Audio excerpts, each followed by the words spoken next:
Hello, my name is Jaru, and today we will be doing my first ever blind playthrough on my second channel. I am very excited to do this. I've always wanted to do blind playthroughs. I think it's a fun use of time, but also I've always wanted to use my platform to help get the word out on cool indie games and things like that. Um, I think indie games are definitely where I'd like to spend most of my efforts doing advertising, helping smaller studios get their foot in the door. Not that I'm some big shot YouTuber or anything, but maybe someday. Um, and today's first, the game we will be playing today is the demo for Beloved Rapture, a indie RPG made by Two Left Thumbs, the same Two Left Thumbs who has the YouTube channel. My viewers may be familiar with him as the guy who does a lot of Deltarune content and Undertale content. Although he does, honestly, he's mostly a variety channel. He does all sorts of content. I personally found him through his Henry Stickmin stuff, but also he's an indie game developer, so that's cool. So I thought I'd give it a shot. Take a look at this.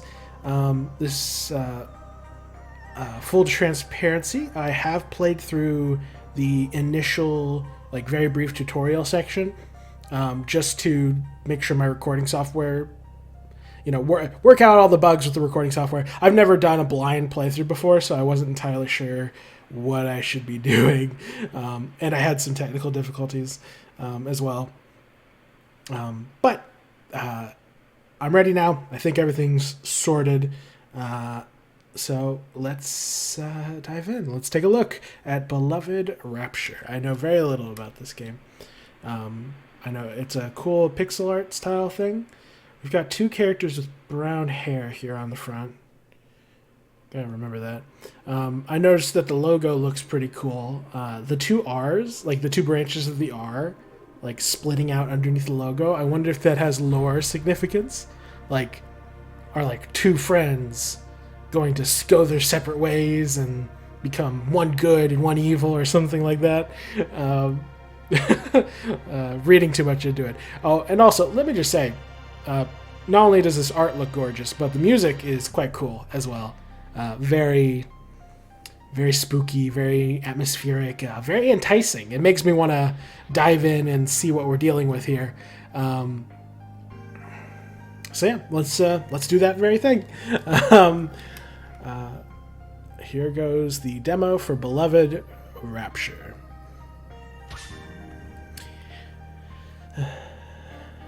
From what I understand, yeah. So there's classic mode, which is proper RPG mode, and then story mode is basically you don't really want to do gameplay, you're just in it for the story.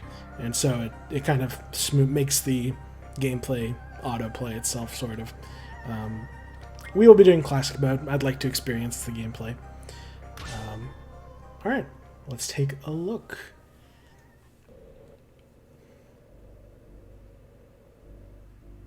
Shall we look for the secret things somewhere in the world, on the blue shores of silence, or where the storm has passed? Blue shores of silence. The faint sign remain, coins of time and water, debris, celestial ash, and the irreplaceable rapture. Yeah, one thing I noticed is that it does seem like there's some sort of kudos to Andreas. I noticed that it kind of, the scrolling of the screen there, it kind of scrolls slowly and then quickly. That might be a bug. By the way, this is a demo, so there might be a couple bugs here and there. I've already noticed one or two in my test my test audio, which is fine. It's a demo.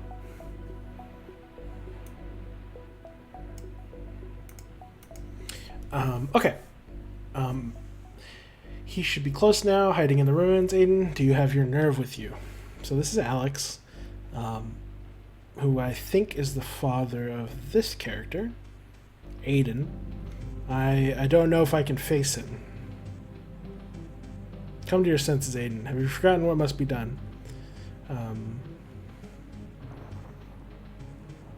Do you take your mother's death in vain? So Aiden's mother is dead. Don't you dare put that on me.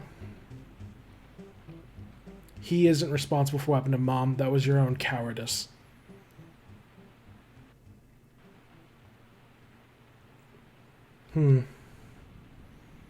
These two are very much at odds.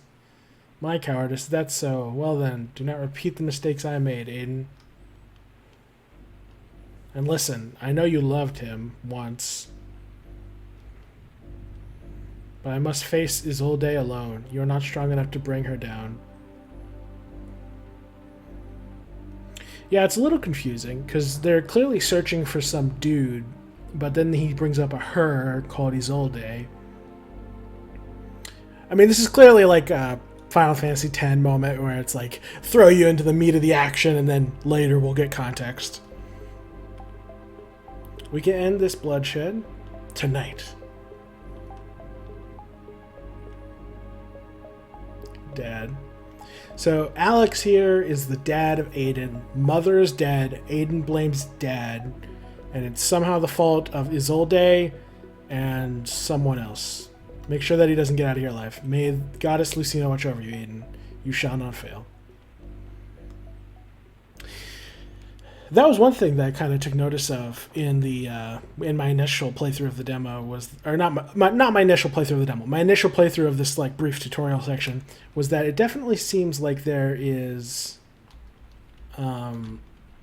potentially some interesting religious symbolism or religious narrative going on here. Because I mean, the game's called Beloved Rapture, so I mean, it doesn't have to be religious in nature per se. It might not be. But there's a goddess that's already been brought up. Let's just leave. Can I leave? No. But yeah, I'm very curious to see what this story is about. Here rests Andoru, 720 to 765. I actually didn't find these. When I was first playing through this tutorial section, I had my PlayStation controller still plugged in, and because I was playing Elden Ring earlier, and so it was just forcing me upwards, and I thought that was just part of the tutorial, like part of a cutscene. So I was just like, "Yep, I have to go upwards. Don't have a choice." The statue gazes blankly at you. I'm not sure what the statue is of. Looks like an eyeball with hair, with a beard. I wonder, are these, here has Giznad, 719, 753.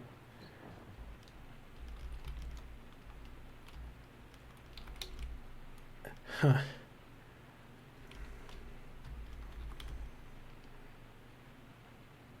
But yeah. Very interested. I am no stranger to RPGs. I've beaten both Final Fantasy 1 and Final Fantasy 2. Goddess Lucina, bless its youth, good luck. Twice. Oh yeah, there's a small bug I noticed in my first run through here. The light gets a little buggy on the far right there. Minor issue. Not a big deal.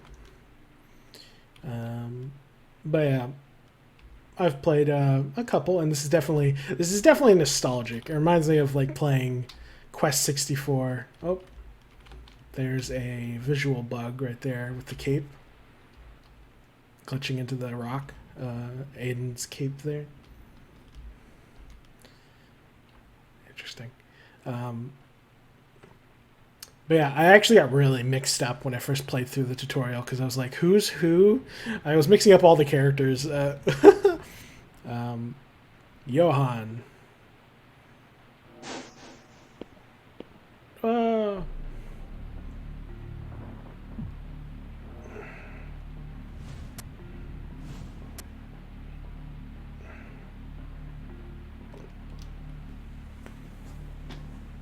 Enough of the mind games. You're sure I'm the one who's playing them, Aiden?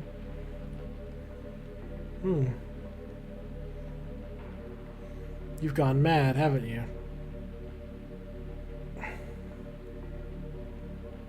Whoever...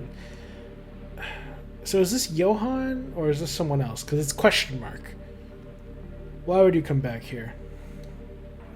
I purged the capital of those swine, but I let you live. Are you not satisfied? Oh yeah, I don't do wacky voices, by the way. I know some YouTubers love to try to do voices for the characters. I have no such interest. Get a grip. I don't recognize you anymore. The man who I dragged from the brink of death. My confidant, my dearest friend. Where has that man gone, huh? Tell me. That was the man I loved, not this monster in front of me. Please, spare me all your hurt feelings and theatrics. It doesn't suit you. If this is what you want, so be it. Don't make me.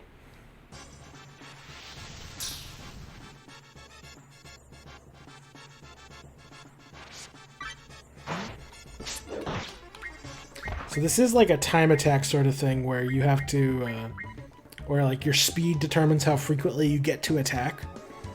I don't know if that technically is time attack, but you get what I'm saying.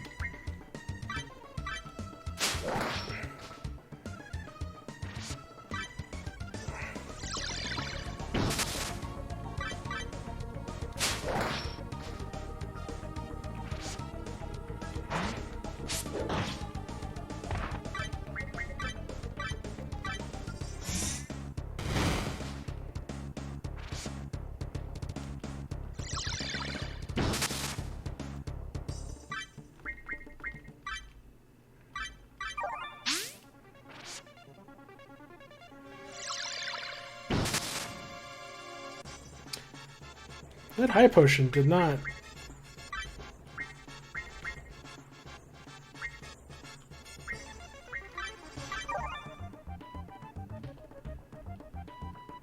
Oh. Huh. I guess the potions aren't... yeah. I knew that you have to lose this fight, but I guess you can't actually heal yourself during it. You're scripted to lose and all that. You could have had everything, Aiden.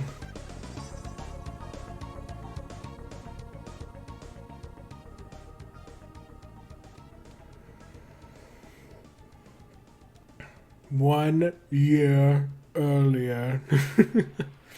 Classic. Throw your viewer into the middle of the crazy stuff and then do the establishing scenes. It's a classic trope. Classic writing technique. Because you want to give your audience a taste of the cool stuff, the exciting stuff. Be like, here's the magic, here's the... Like, I've been reading Brandon Sanderson recently, and like... something that Elantris didn't quite do correctly, but that Warbreaker does, I think. Yeah, Warbreaker does, is that it throws you right into the middle of the magic and the action and the chaos, and that like entices the viewer, and it's like, ooh, look at this cool stuff you're gonna get later, and then you can slowly build up to it with your main characters. So that's a classic writing technique. Okay, here's Zack. Now, I was mixing up Zack with Aiden, but I guess they're not the same character. You up this early? Am I seeing things? And then there's Johann over here. And he looks a lot like mysterious figure, question mark man, but I'm not entirely sure if they're the same. I mean, I think, because like that sprite right there of the guy with the green shirt, not the detailed one, but the actual sprite, not the character portrait. Like that appeared for a moment. It was like a vision. So I don't know. I'm not certain what's going on. I mean, obviously, you're not supposed to know what's going on. Back from your ship already. I could hardly sleep last night. Remember what tomorrow is, don't you? Yeah, of course I do. My little Johann, a man at last. I'm not entirely sure what the relationship is between these two. It's like, are they friends? Are they brothers? Are they... Yeah, I don't know. It's a little unclear. One of the downsides of like kind of using this anime art style, not that I have a problem with it, it looks very good, but it does make it really hard to pin down ages. It's like, is Zach here, 15 or, 29? But yeah, Johan, given the implication, I think my mother's the more excited one. She's invited all her dumb friends to watch the ceremony tomorrow. Just why? I think Johan's like 18, because like this is like his... Are you getting too much attention? Want me to find you some birthday cake, little guy? Oh, shut it. Yeah. Well, you're their golden boy, aren't you?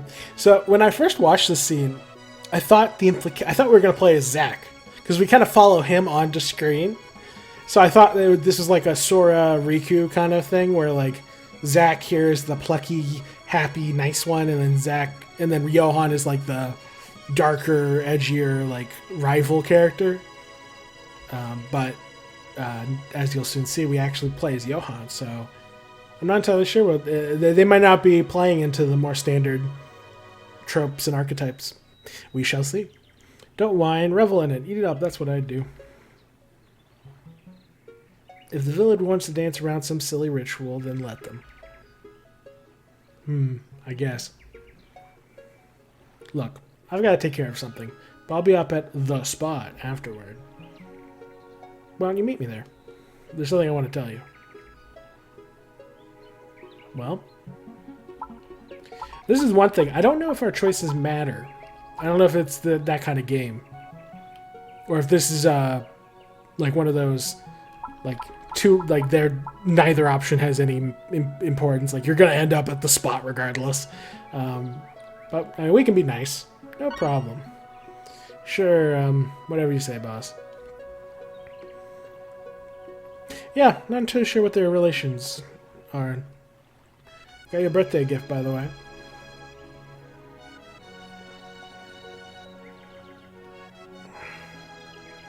Chapter 1, The Ascendant Sun.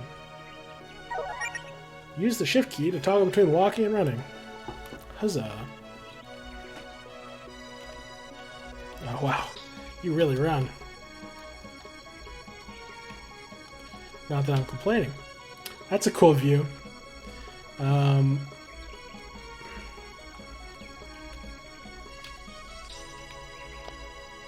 Please do not throw anything over the ledge.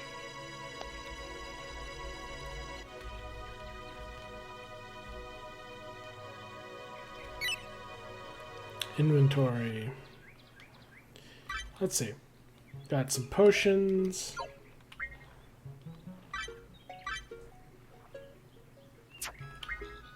Emerald coat. A stylish green trench coat gifted by Amelia. I don't think we know who Amelia is yet. And then shell necklace. A simple necklace made of white shells. The sprite art is very good in this, by the way. Like, the emerald coat looks very cool. Like, all these things on the side. Like, just the art style in general, I have no complaints on. Like, there's a couple buggy, like, graphical glitches here and there. But in terms of just pure art style, it looks really good. Skills. Ascendant. A giant cleave from your blade. Status. Okay, yeah. So yeah, you don't have a weapon, even though it shows Johan with a weapon here. Johan Ambrosia, sorry. Level 6, age 18. Yeah, so yeah, Johan here's going to some sort of coming-of-age ceremony, and then he's presumably going to be pulled along on some epic fantasy adventure. And our main stats, I notice, are strength, magic, defense, and speed. So I think it is following that kind of Final Fantasy VII mechanic of, like, speed determines how often you get to take an action with Johan. Oh yeah, it doesn't work in the Veretta Highlands. Okay. Here's my save from when I was testing the recording software. Save to select 2. Yes. Okay. Alright, I'm going to pause the recording momentarily to test and make sure that the audio is looking good. So I'll be right back.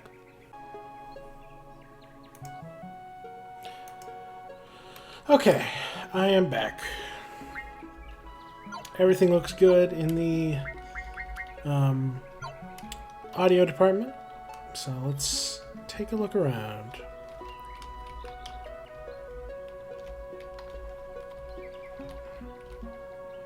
But yeah, I wonder if this... Oh, shiny. Guide and choose the map to see your location anytime. Ah. Okay. Interesting. So, I'm guessing the arrow is where I want to go, and the Johann face is where I am.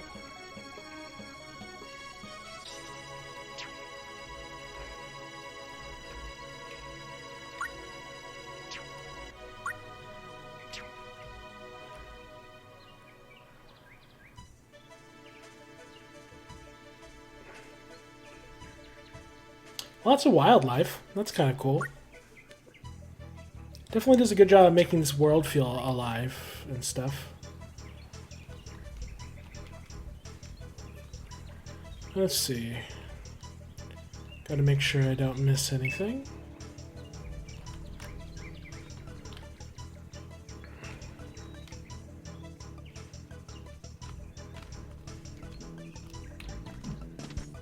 Oh. That's neat.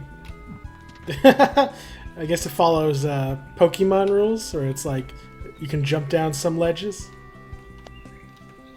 Veritas River.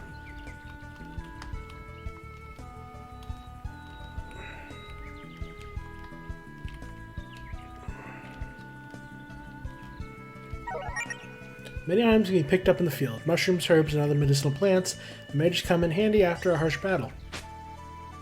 Acquired a wild mushroom. Wild mushroom. Neat. Oh, is this...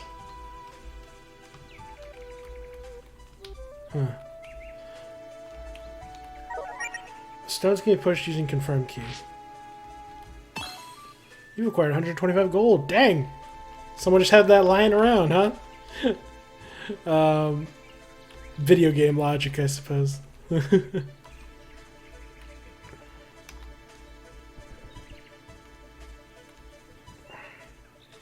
spot is in the other direction. Too bad, I don't care. I do what I want, Johann. I'll go to the spot when I feel like it.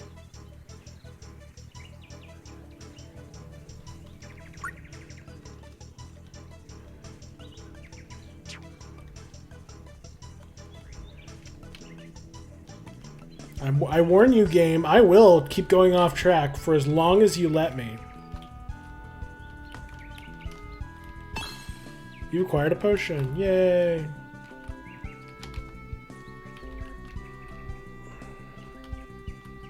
Oh, I can't interact with the cat? 0 out of 10 game. Don't recommend.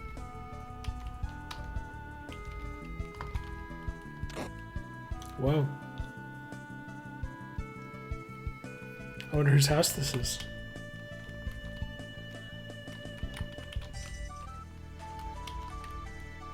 Zach's personal stash. Take it?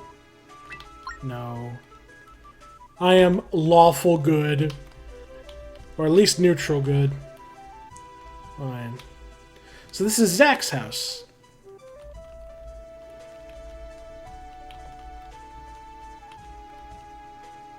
Zach's bed.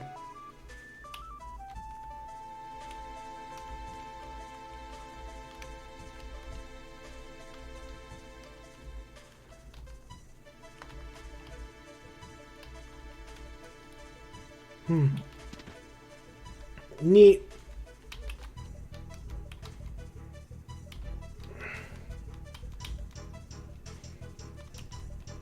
I noticed there is a bit of a delay where, like, if you just tap the arrow and you don't press it down long enough, you don't actually sprint.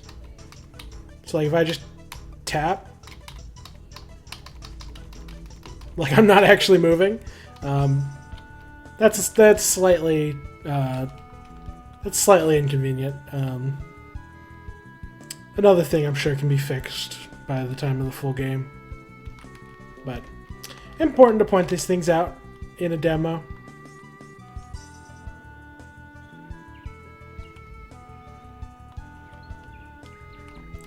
Oh, fine. I'll go north. I'm going to miss out on all the deep secrets that the developer has hidden down there, but I don't want to waste too much time. Oh, how do I get to the chest, though? Wait.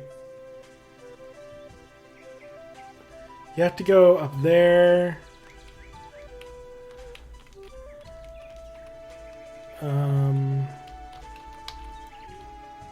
Aha! Cliffs can be leapt off of, but only those at a straight angle. Okay, so like I can go down right there.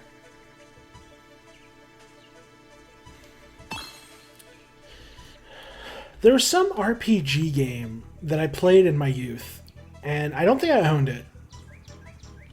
But I remember playing it because, and not really understanding it, like I was too young. I remember there being a part where you can jump, like, and I just like goofed around because I had no idea how to progress. And I remember there was some point in the main story in the early game where you could jump down some cliffs or jump up some cliffs, something like that. It was like an old 3D game. Let me know in the comments if you have even the faintest idea what I could possibly be talking about, because even I don't know what I'm talking about. Alright. Let's see what progression leads us to.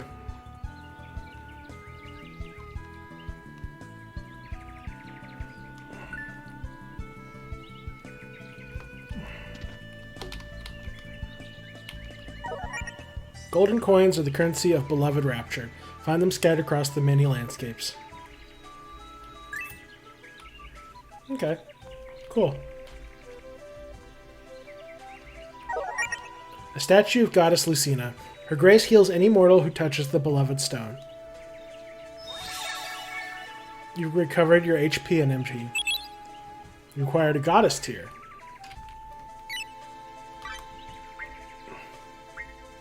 Fully heals the party's HP, MP, and status effects. Dang. Interesting. Yeah, you know, that... You see, there it is again. Because, like...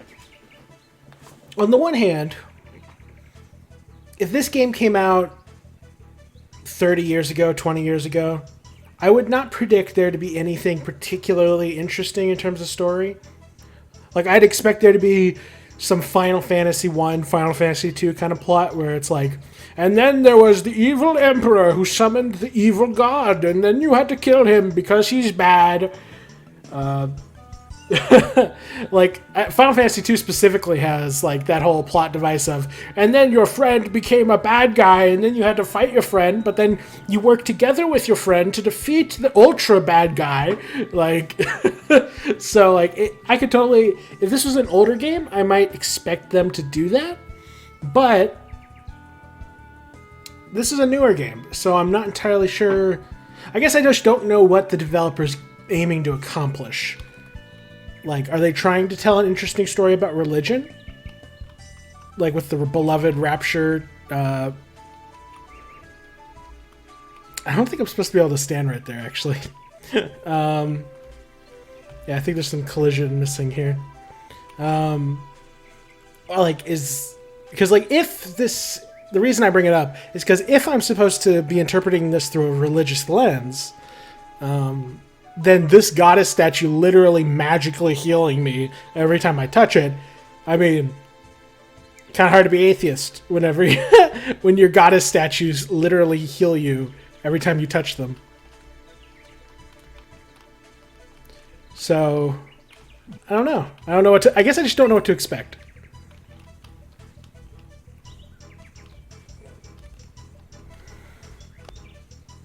Elijah Grove. Because, like, this sort of thing would totally be normal in any other RPG. Like Dragon Quest, Final Fantasy. It's like, yeah, you go to the church and you get healed, and that's just how it works. Like, you don't actually think about it. It has no importance on the plot or the themes or the story. It's just how the world works. Faye's house. Okay. Whoa, this is some crazy geography, I must say. Like, whoa.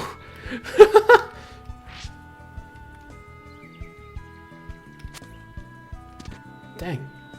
This is an expansive area. I've got a ruby. Permanently boost HP by 20? Holy cow. I won't use it yet, because, like, we're still pretty early. I have no idea if they're going to pull a Final Fantasy VII and just be like, well, killed your main character. Now here's the real main character. Or, well, I guess Final Fantasy VII doesn't do that. But you know what I mean. It's like, I don't know if they're going to kill off Johann here. So I don't want to use up items on him.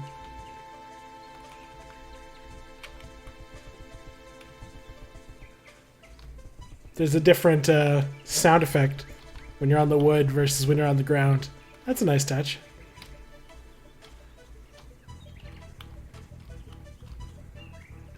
I cannot tell, like, what plants are supposed to be interactable and which ones are just background. So we're going to the wishing well? Sure. You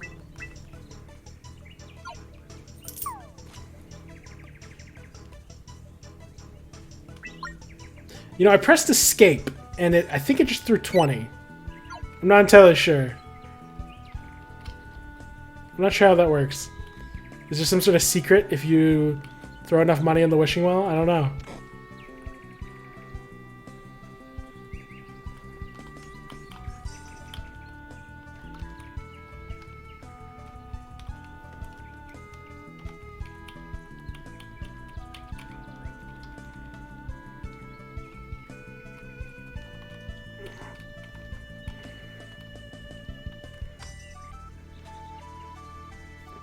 Johann, how have you been holding up?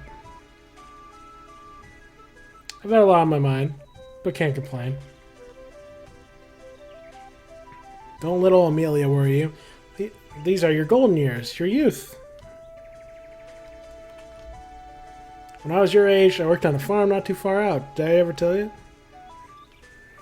But I really prefer Veretta, quieter on the side of the mountain.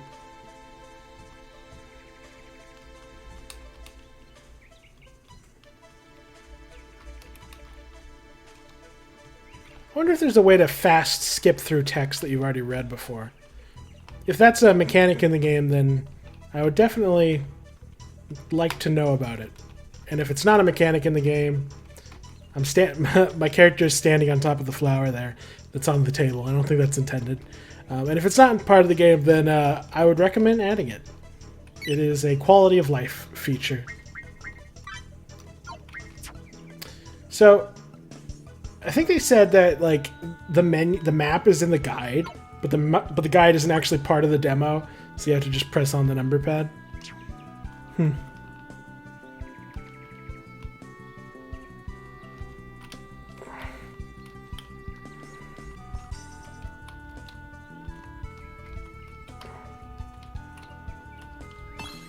You've acquired Antidote, and I stole it from Faye.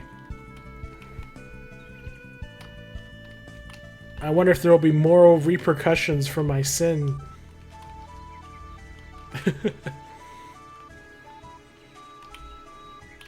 Got anything to say about that, Faye? Nope.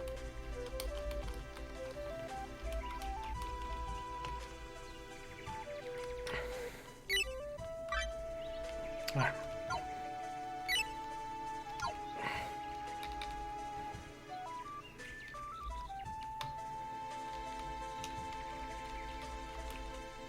Yeah, some sort of fast text button would be handy. Okay. Let's go check out that cave, I guess. Being able to walk behind this grass but not walk through it's a little odd.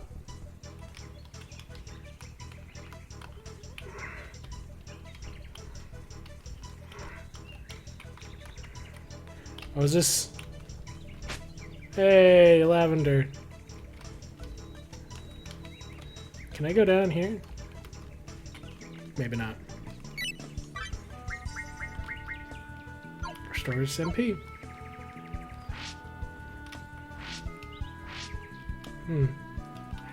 Wait.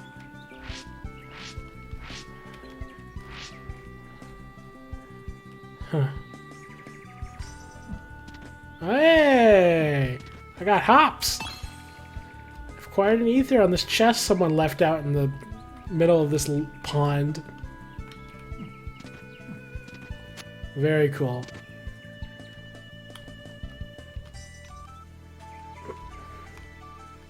Cave of Doom!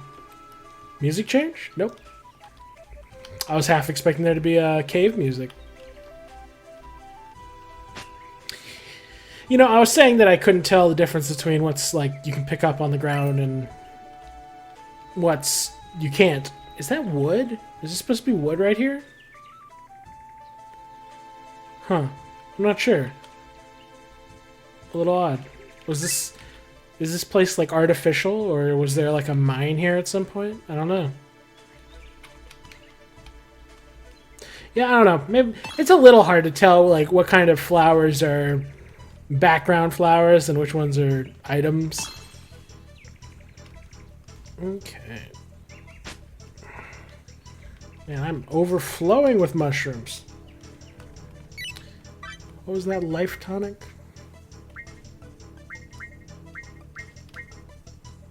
Oh, it's a phoenix down.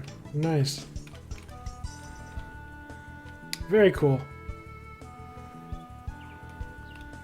Least threatening cave ever. I mean, I say least threatening. I don't think we've had any enemy encounters yet.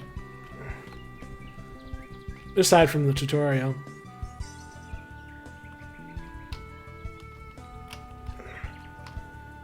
What's over here?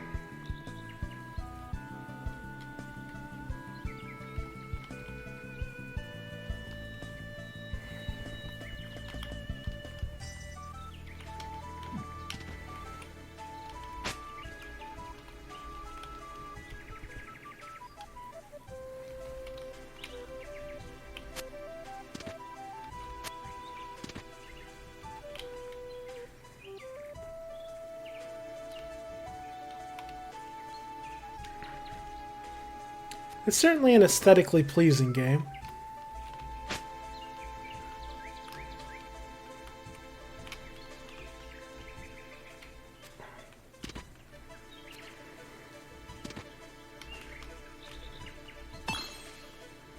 Power tonic. What does that do? Oh, neat. Yeah, it's I'm already getting so many items that I'm never going to use. I'm terrible about items in RPGs. It's like, I never use them. I'm like Noelle from Deltarune. I'm just like, nope, gonna hoard them. I'm gonna hoard these items and never use them once.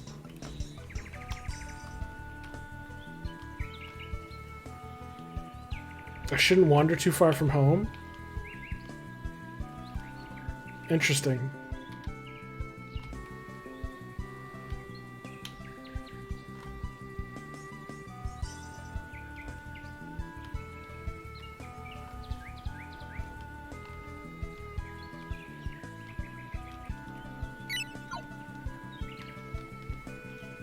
Oh, that's odd. I can't open the map.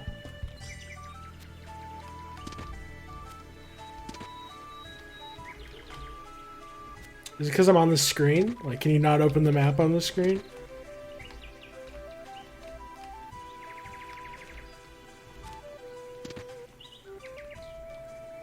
Yeah, let's try going back up to this screen.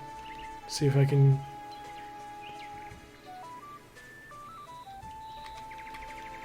Nope. Yep. Hmm. Oh. Didn't mean to do that. Yeah. Can't open the map now. Okay, there it goes. Oh yeah. I can only open the map when I'm in sprint mode. See? Like, watch. Sprinting, sprinting, sprinting. Can open the map. Turn off sprint mode. Can't open the map. Interesting. Okay. Let's see what's over... Oh, wait a second. Can I not jump down here? Guess not. Okay. Never mind. Progression. I shouldn't wander too far off. Okay. Tutorial is gonna tutorial.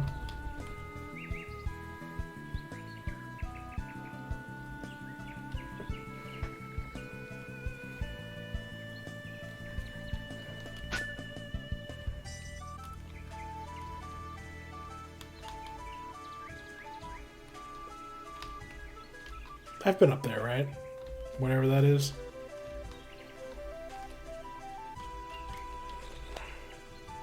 Veretta.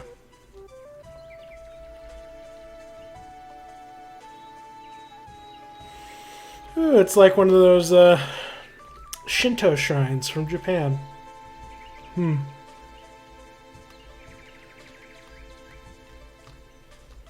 Whoa, it's a person. Veretta Summit. I was supposed to buy some supplies to help Bro fix the roof, but how can anyone work manual labor on such a beautiful day? Okay. Yeah. Yada yada yada. Unimportant side character.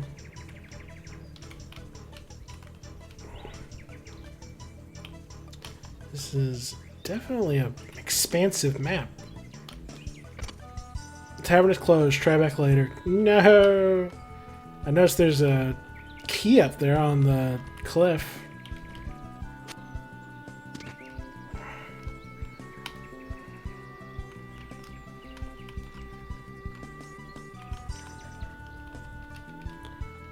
It's someone's socks. Scandalous. General store.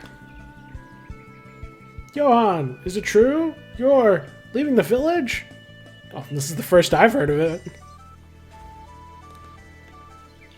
Where do you hear that? Well, Mama told me you've become a man, and the boys here become squires, right?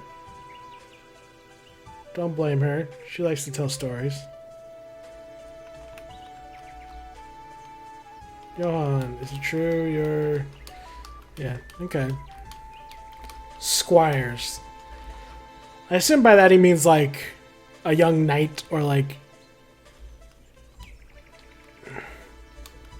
Yeah. Okay. Alright, let's see what's in here.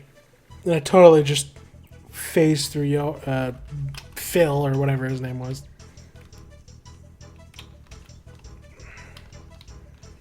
It's 2 p.m. according to this clock they apparently have. Is that a clock? Do they have clockwork technology in this setting? I know nothing about this world. You need to stock up, darling? Evelyn. Bye. Ether, life tonic, antidote. Ooh, farming gloves. Thick gloves are worn by farmers and peasants. I have nothing. Oh wait, it's 400? I do not have the gold for that. Rip.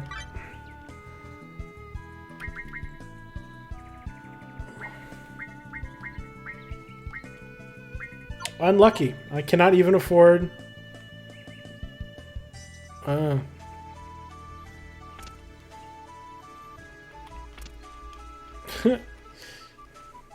Questionable layout, having the drawers face your customer. Like, especially since you have to lock them.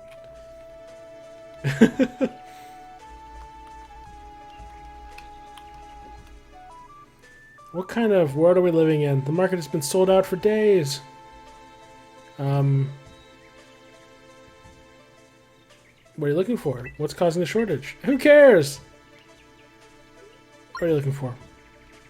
Actually, perhaps you can help. You do look like a nature lover. I need lavender for my husband's favorite tea. Will you bring me some, dear? I'll spare some gold for your efforts. Gather XI lavender? Can I see my quests? I don't think I can I? I mean, I have some lavender. Whoa. You brought it. Hurry up for you, boy. Sell one for 200 gold. Wonderful. Now you can start to relax. One lavender for 200 gold. Thanks again for the help, my boy. Okay. Well, I'm glad my scavenging, my rooting around for plants was worth it. Alright, now I can buy farmer gloves. Only the most elite of equipment for Johan.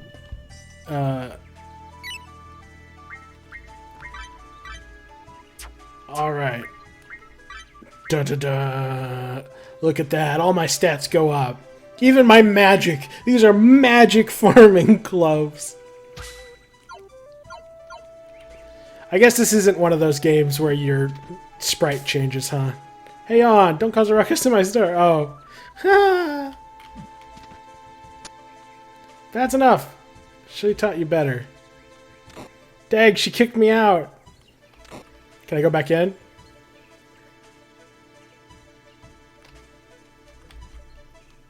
You stuck up there? Oh, she forgave me. That was funny. Well, that was informative. I guess Amelia is our mother / guardian. Oh, who are you? Married. Johan, huh? How's my dear Amelia holding up? She's great. How should I know? She's great. She's good. Wonderful. Just knew you two would grow up to be close. She was always a spirited woman.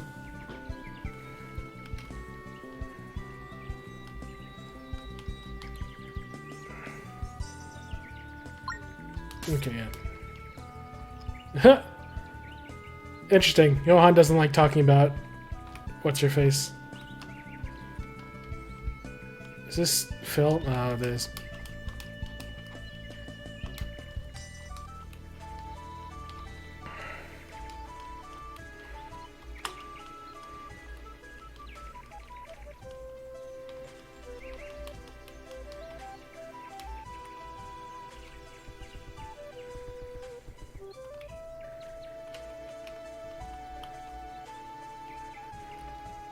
Someone's fishing.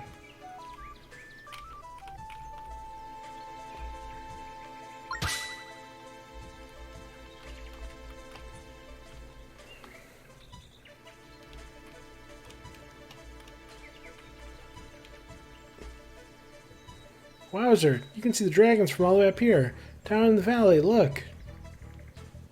Dragon, huh? How many heads does it have? 10? Only one? Look for yourself. I know what I saw.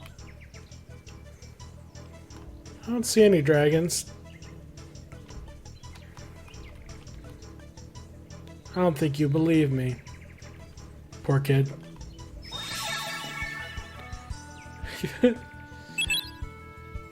Oh, another goddess tier. Jeez. I am stacked with resources.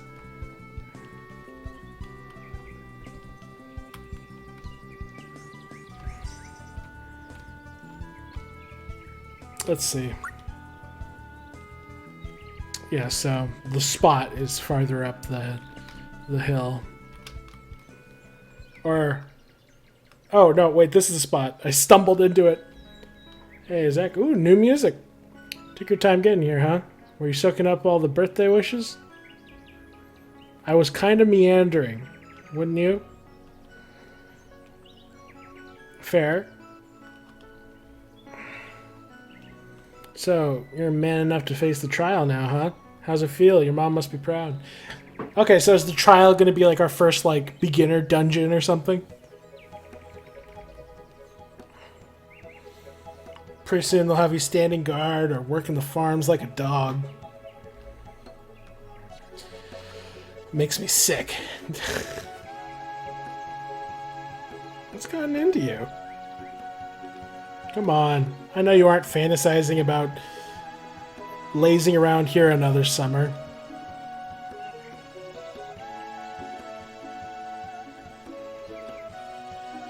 You're old enough now. You can walk away from it if you want. I've thought about it.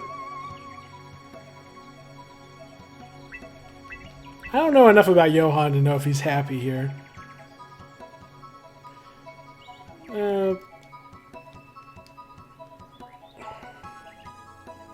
He does seem angry about a lot of things. I'll say I've thought about it. Well, I've pondered it from time to time, but wow, she's really got you under her thumb, huh? Where's the verve? The vigor? The verve? I'm not familiar with that term. Anyway, I have a little gift for you, birthday boy. Wait, seriously? Received Amaterasu? A sword? Where the hell did you get this? It was part of my father's stash. Did I ever tell you? He was a collector, a mercenary. Well, gosh, he has many things. Wait. He was a collector, a mercenary. Well, gosh, he was many things. Okay, took me a second. I think it suits you. A bit too large and heavy for my tastes. Zach. You'll need it for the trial, won't you? So enjoy it, birthday boy. No need to thank me. Let's go for a hike. We can test out in the forest and see how rusty you are. Rusty? This blade was important to my dad. It was named after the great kami, the sun spirit. Yeah, Amaterasu is the name of the goddess of the sun in Japanese mythos. It's the inspiration for Okami, among other things. Okay, so that first that Shinto shrine that we walked through on the way here, that was not just a random thing. So we're really going with Japanese folklore inspiration, huh? Sun spirit. Did your father believe in that stuff? Wait. You know, I think men can believe just about anything. I'll wait for you at Elysia Grove, near the Forest Interest at the small bridge.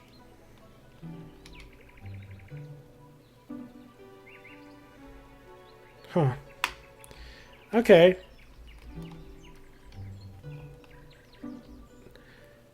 It seems a little odd to say, did your dad believe in that stuff? Like, is he saying it's weird to believe in spirits, but not weird to believe in Lucina? Because Lucina clearly exists. Or something masquerading as Lucina exists. Otherwise the statues wouldn't work.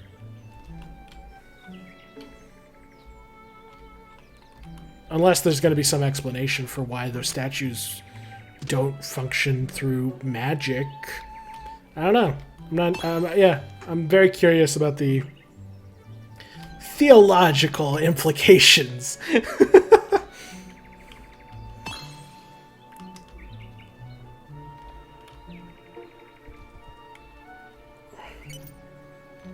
It does not look like you're supposed to be able to walk here. That's funny.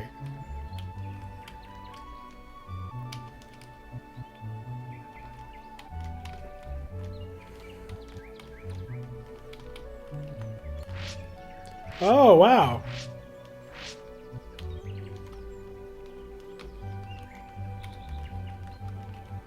You cannot interact with the chicken.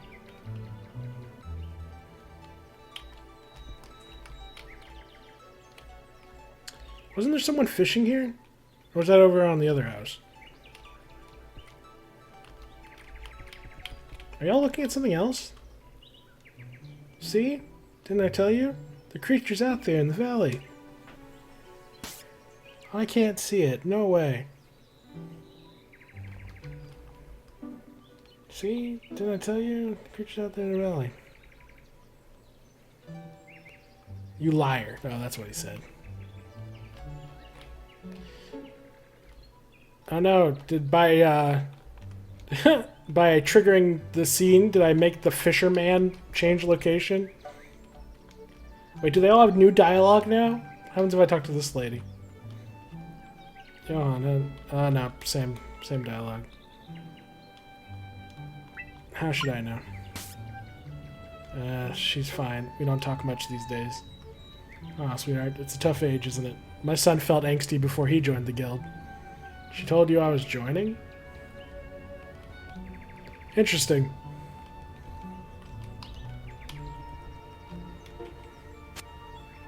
Oh, who are you? I remember when you were just a boy, so many seasons ago. How old are you? You're a bit of a brat.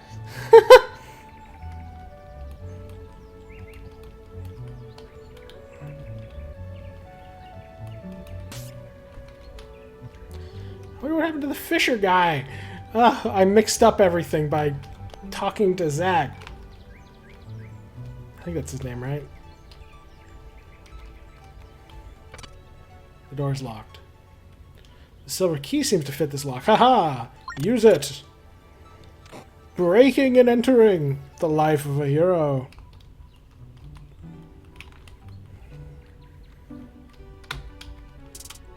Looks like they left their caught. Kind of dangerous, huh? You acquired a ruby. Just gonna rob these people blind. Looks like they're a history lover. A large anthology book, Rise of the Third Power, sits on top of the Legend of Dirisetsu Hollow. Is that like a play on Legend of Sleepy Hollow, or is that something else that I'm not familiar with?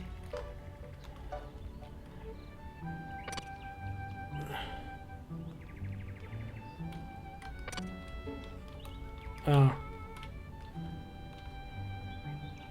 Huh.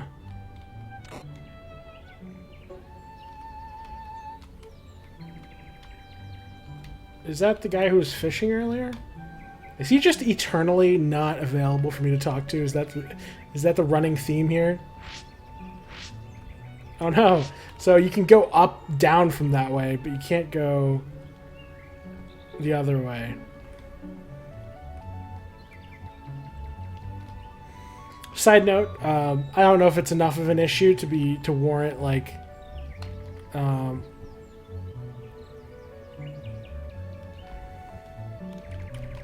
to warrant it being fixed, but in Final Fantasy games, if you press up against another NPC enough, you'll eventually phase through them. So you might want to implement that just so that way you don't get stuck waiting for an NPC to move. Alright. Let us progress. To my first and greatest lover, may you guide us from afar. To my first and greatest lover? That's kind of messed up. I mean, are you implying you had later lovers and they're all inferior? Like, I don't know. That's kind of messed up. I mean, unless your other lovers were like jerks or something. Am I supposed to be able to fit back there? I don't want to see mom right now. Fair enough. Okay, so that's Johan's house.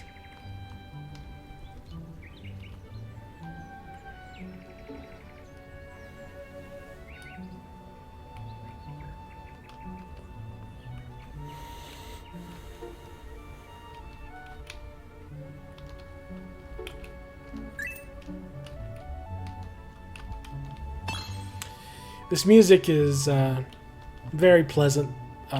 The hanging out around town kind of music. It's very reminiscent of like... It reminds me of the kind of cozy Ordon Village sort of vibe that you get in like Twilight Princess. Which is Hey, fine by me. Like, I love Twilight Princess. I love that kind of music. I love RPG music in general. They usually go pretty hard on the soundtrack in RPGs. I guess there's nothing else up here. Oh, okay. Do I have to go up here? Oh, I guess I should equip my new sword, huh?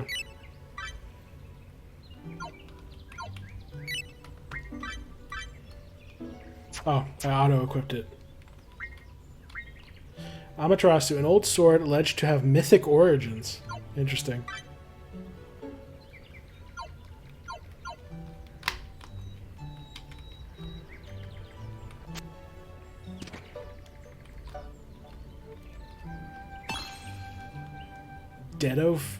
What?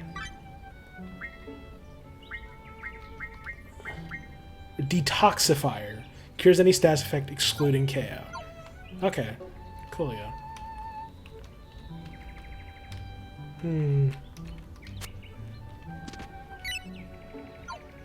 Where am I supposed to be going?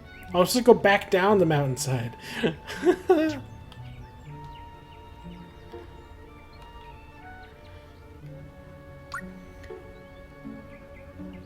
Oh, okay. So my little icon of my guy, of Johann, it's not very precise.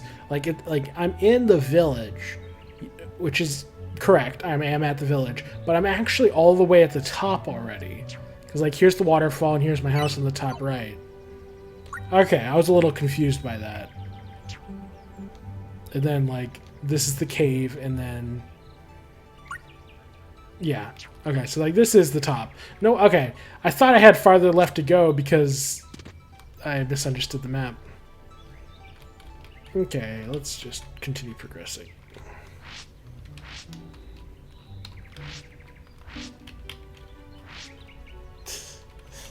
Can I just use this to just... You have given me too much power, two left thumbs. I could use this power for evil.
Okay, I'm gonna take a short break.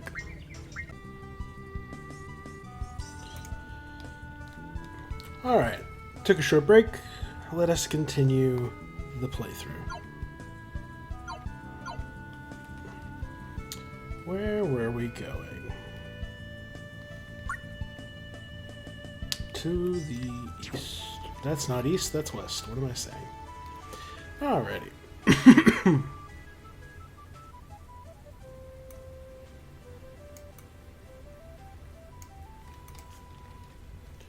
Alrighty. Music's fading out. That's right, I think I explored some of this earlier.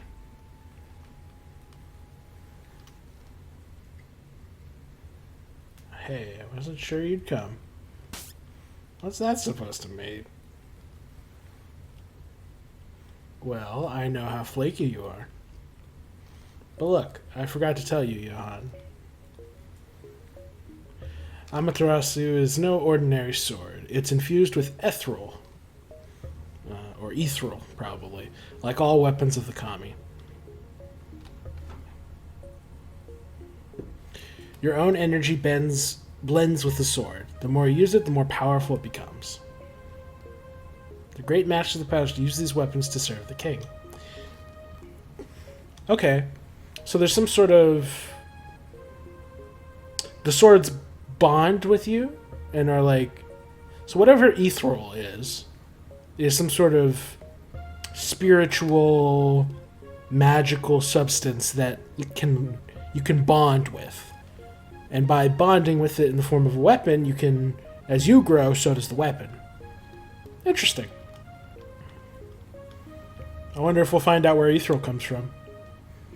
Oh, I wonder if it has anything to do with Lucina. You really believe that? Well, I believe what my father told me. Zach, why gift it to me? I'm not much of a fighter. You will be. Meet with me at the end of the ridge.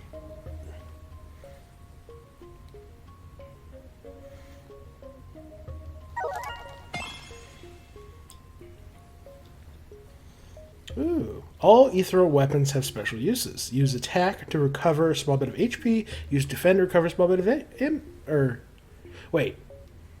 Use attack to recover MP. Use defend to recover HP. So when you defend, does it only recover HP? Like, does the defend technique heal you and do nothing else? Or does defending also reduce incoming damage?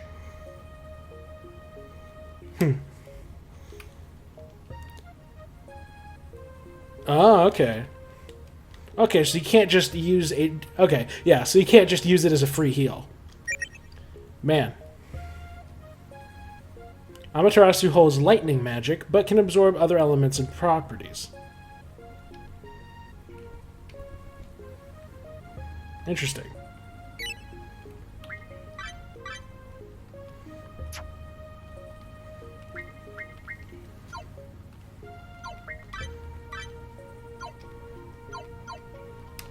Very interesting. Okay.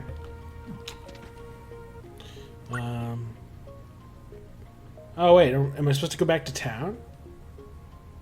Oh, let me guess. I'm supposed to... Like, I can go ahead and go in the forest and do some fighting. Oh, hey! Is that the mystery person from the intro?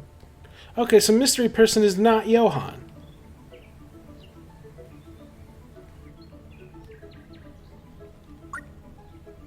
How strange. Yeah, it says that my new target is to go back to town. I guess... Huh. I guess it's optional whether you go into the forest or not. Interesting. So this is just to get a taste of the combat.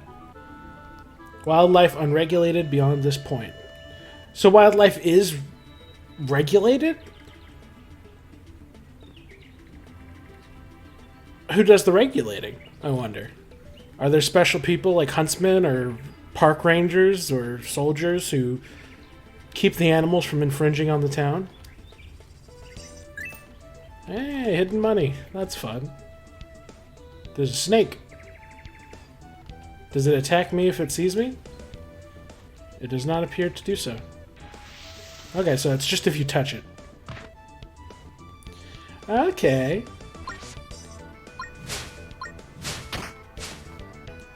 So, snake attacks. Interesting. So they actually use the overworld map as the battle screen.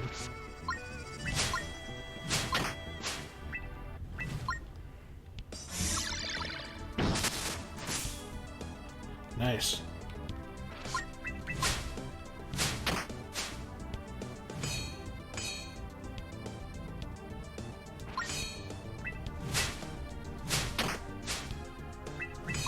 Okay, so defending does...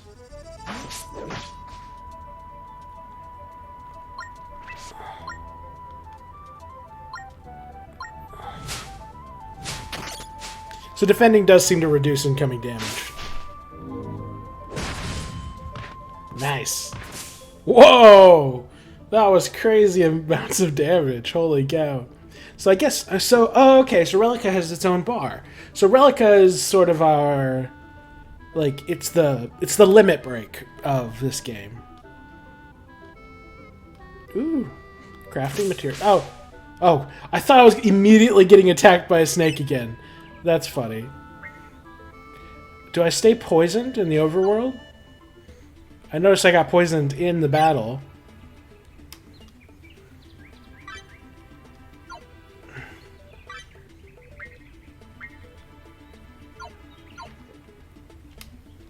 I definitely took a lot of damage.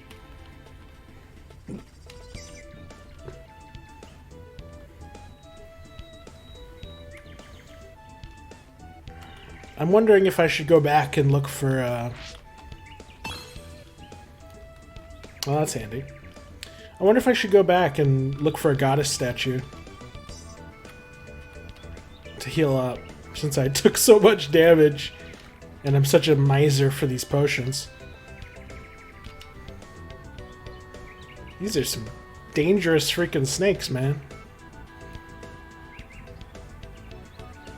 Oh, okay. I thought there might be a goddess statue nearby.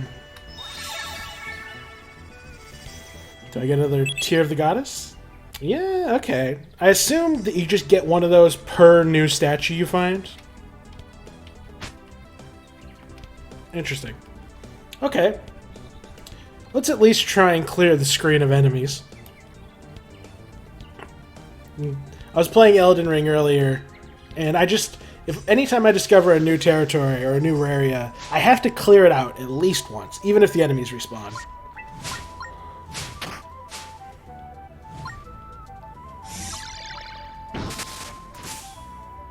Whoa. Slayed the enemy. Just to kind of prove to myself that I can. It's kind of like a completionist thing. It's like when you catch Pokemon, even though they respawn in the wild. It's just a case of you want all the Pokemon, so...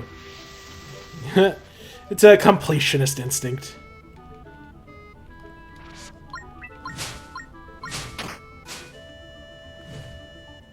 I wonder if there's going to be a bestiary. That's always been something I found very addicting in RPGs, is filling out the bestiary.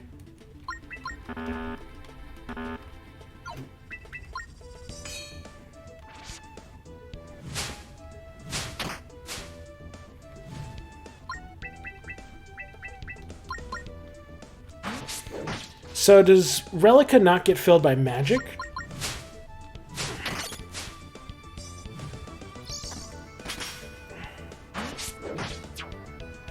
Okay, so that's my little... That's my limit break ready animation.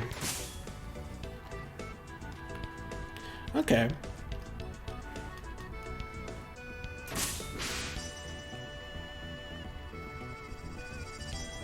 Whoa, wait, did that gold respawn?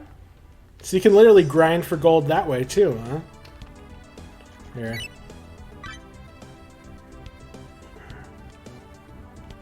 I guess I'll go ahead and use one potion. Just so I don't have to grind too much.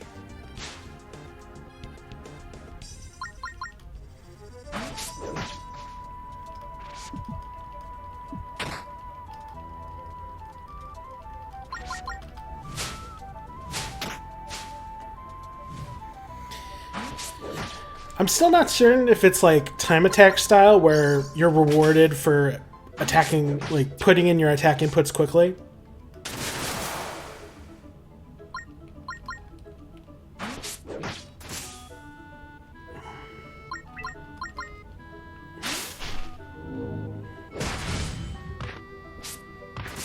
I must say, the animations are pretty solid. The anime, like, dash, disappear, reappear. That's pretty fun. Vanquished. I see that there's more to, like, the forest down there. I wonder if those are actually accessible areas, like, with hidden entrances. Probably not, but interesting thought, nonetheless. Okay. That's that screen taken care of. What's this say? Ritus River.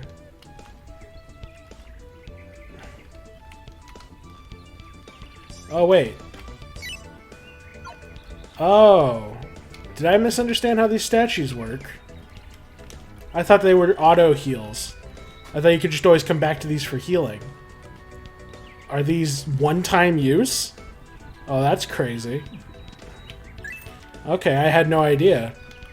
I think I might have been wasting the statues then, huh? Or do I have to use its goddess tier?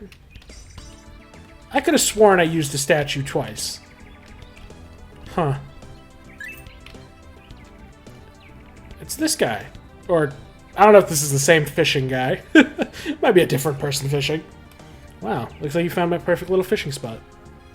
Would you cast a lure with me someday, Johan? I bet you love it.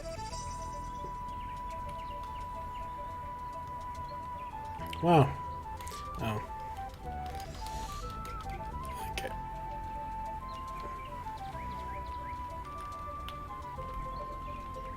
Not much else here. Can I really not use this statue? Huh.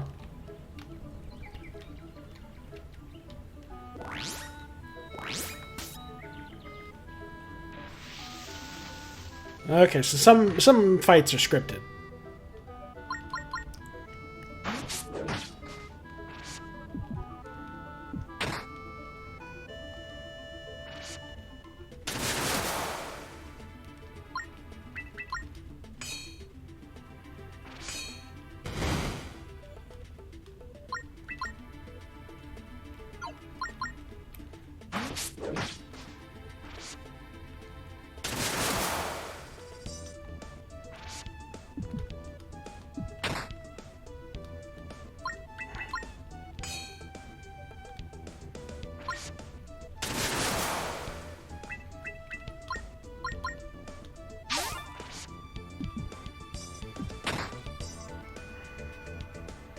Wait, did that thing just heal me?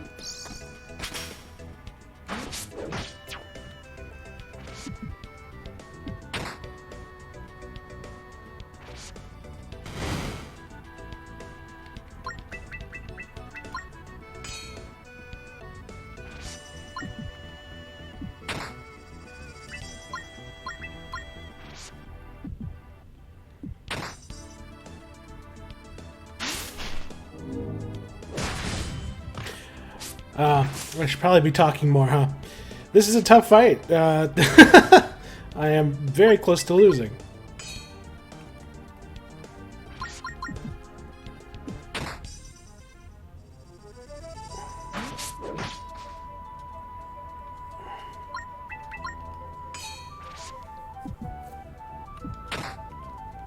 Dang.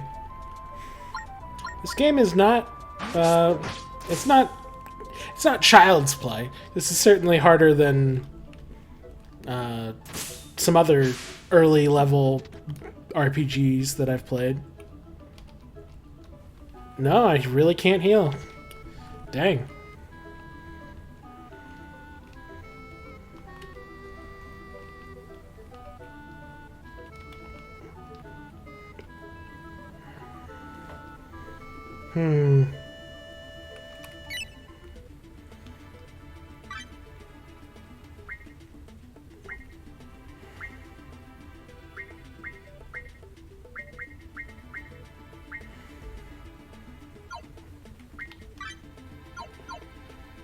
It's a little tricky because it's like I don't want to proceed with such low HP, and I don't want to waste items healing.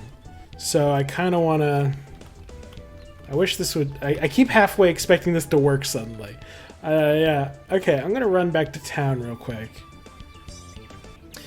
Yeah, I ran all the way back to town to see if there was like an inn or some other way to heal, but I couldn't find anything. Yeah, I'm not sure what you're supposed to do if the goddess statues aren't infinite healing spots. Pressing the wrong button.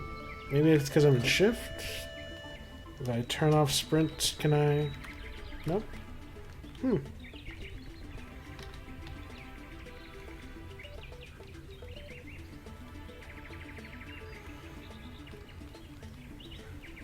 I guess I'll go ahead and just be a little more, generous with my healing items. Since got nothing else to spend them on. It is just a demo, so it's not like I need to save my items for the late game.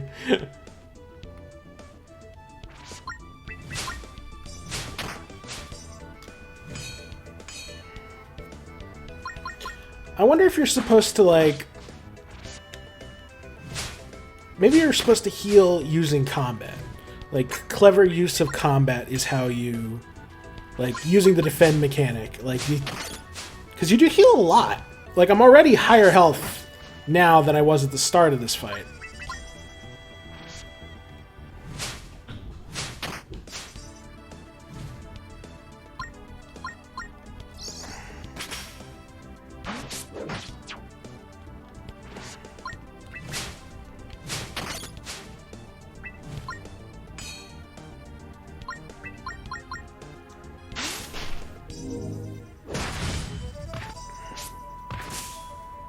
Interesting.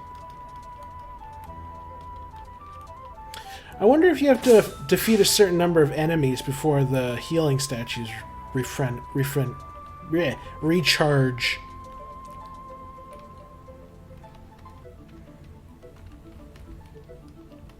I cannot reach that mushroom.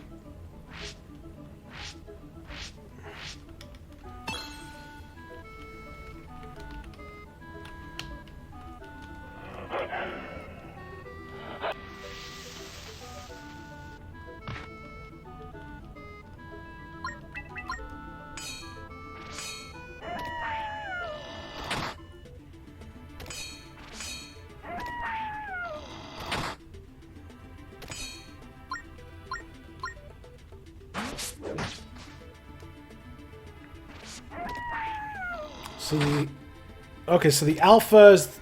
I can't tell which one's the... Like, there's no visual difference between the alpha and the regular wolf.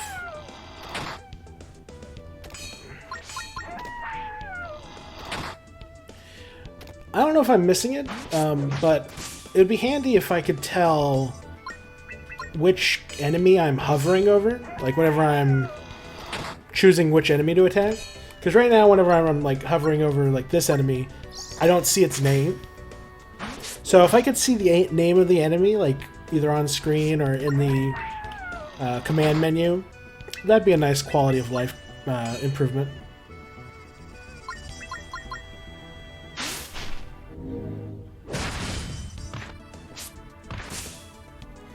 I have thoroughly slain the wildlife.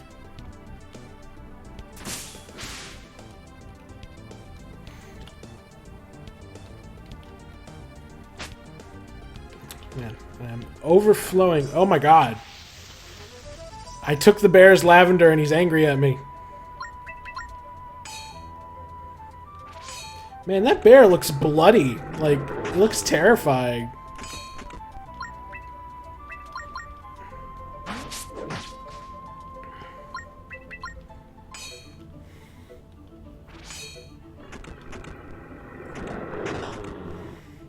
I already have PTSD from the bears in Elden Ring. I can't cope.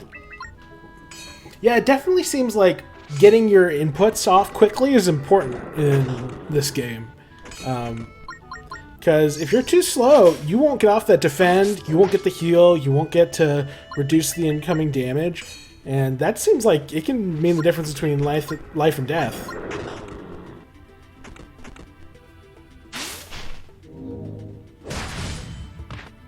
I'm not complaining. I like one of the things I often find kind of tedious about a lot of RPGs is that the early game tends to be just slaughtering pathetic enemies, and that's not really fun. Actually having a challenge, especially if you have a game like this where there's not random encounters, having each encounter feel like a meaningful encounter with a meaningful amount of difficulty goes a long ways towards making it more engaging.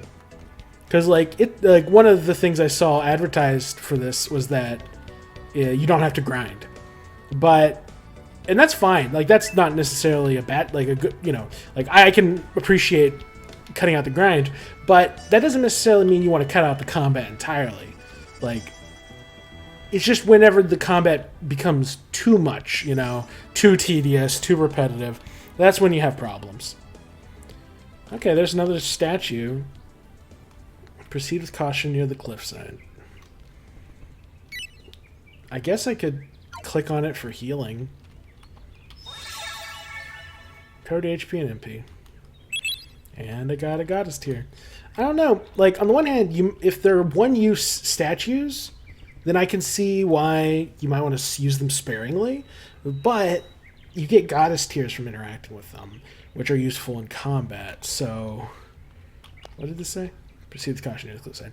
So, I don't know. It's interesting. There might be a bit of a strategy involved with not using up your goddess statues too quickly. Damn, you could have helped me back there. Nah. Seems like you're pretty good with that sword. Maybe it's taken a liking to you. Well, let's see how good. This will be entertaining. What? Tense music. Blah. You know I can't beat you, Zach. Don't focus on winning. Just try landing 3 attacks in a row. You think you can do that? As the sword builds energy, you can unleash Relica, one of your most powerful skills. And if I win, how about I finally buy you a drink?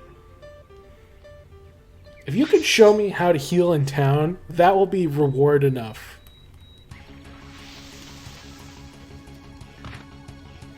Oh, we changed sides. Land 3 blows and your sword will draw energy to unlock new skills. Afterwards, you Relica for a powerful finishing blow. Also, be sure to use Defend at strategic moments to recover HP. You only heal HP when Defend is first triggered. Use another action to reset the healing effect. Yeah, use Tri-Slash? Dang. Whoa, that was reduced damage. Uh-oh. How much is this gonna do? Oof. Dang, he attacks fast. Like, I'm barely getting getting off defend and attack before he can get off his attack is... I'm actually having to concentrate. Yeah, like, I'm barely having enough time to get the defend off.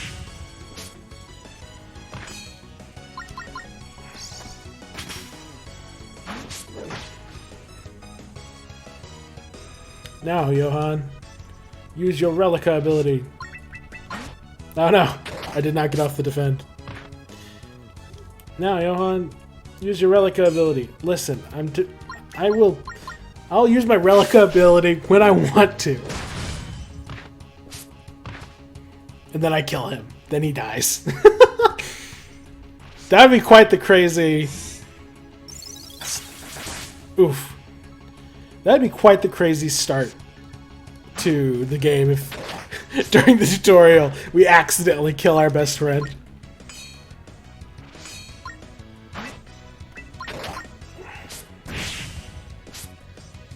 Oof.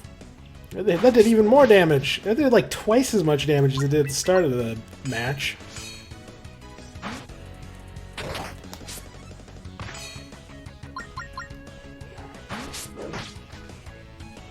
Dude, you've got so much health, it's ridiculous.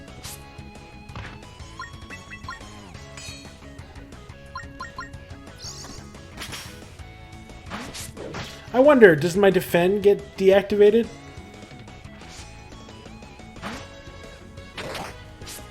Yeah, I can't tell.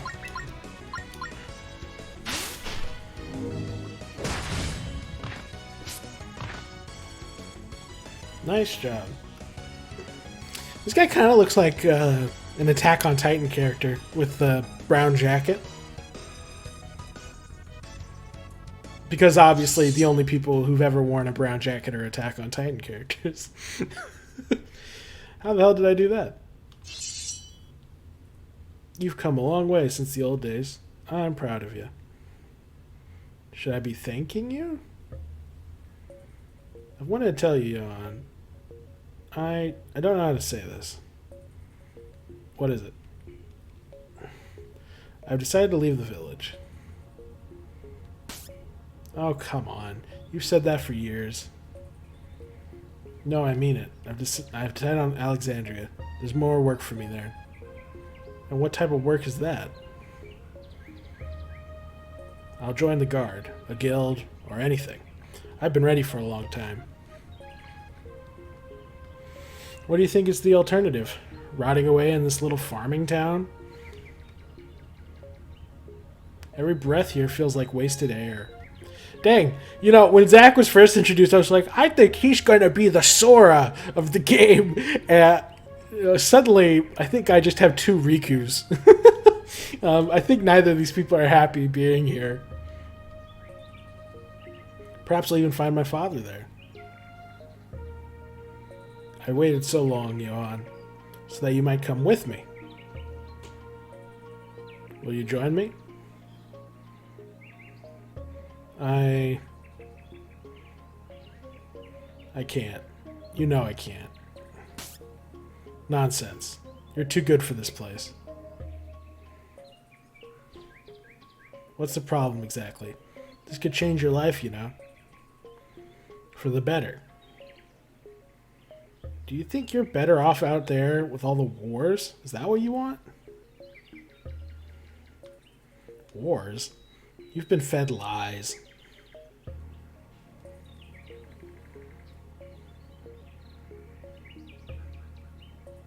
I've seen it myself, Johan. The far-off towers, the castle, the rolling seas. All of it. It's beyond beautiful. If you don't forge your own life plan, you'll become someone else's. And you can guess what they have planned? And can you guess what they have planned? Okay. There's some sort of intrigue happening here. Johan's being manipulated by someone. Trying to sneak past me, huh? Didn't I tell you to come help prepare for your ceremony? You know. Just at the ridge with Zach. You were all the way out there? Get over here. No worries, I just needed some air today. You will not wander so far outside the village without telling me, understand? Yeah. Jeez, give it a rest. You know, Mom, I'm turning 18, not 10. You can relax. Forget it. Listen, we have a lot of guests coming. You don't mind helping your poor old mother finish this recipe, right? Kill me. Whatever you need, mother dear. Oh my god. This party is for you. Learn some gratitude. You're given 200 gold. I need 2 ginger, 2 goat's cheese, 3 carrots, and 1 red wine. Ginger, goat's cheese, carrots, and red wine. Don't spend it on something else.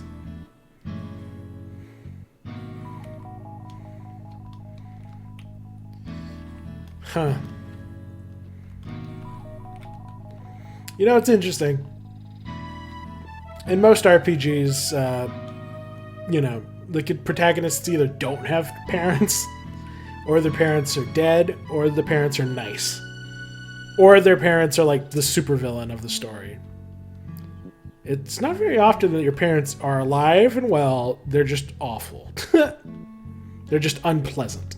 Not awful. They're just kind of like, oh, what's the word? Overwhelming? I look pretty good today. What? Is that like a winky face?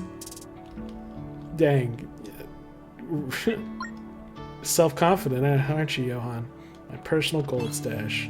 Took 76 gold. Your gold stash is nothing, Johan.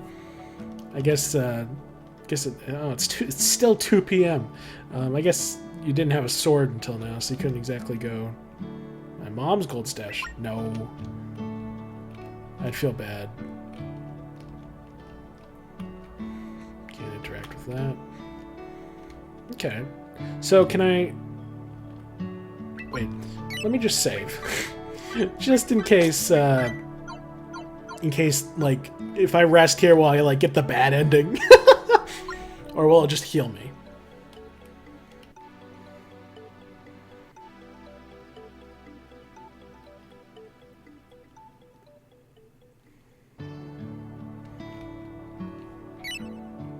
Okay, so that's how you heal. You have to go back to your house and rest. Interesting. Although I'm beginning to see that resting is not as integral a strategy as I thought. I need 2 ginger. Yeah. Please don't keep me waiting, Johan. This meal won't prep itself. Hardly any coffee left.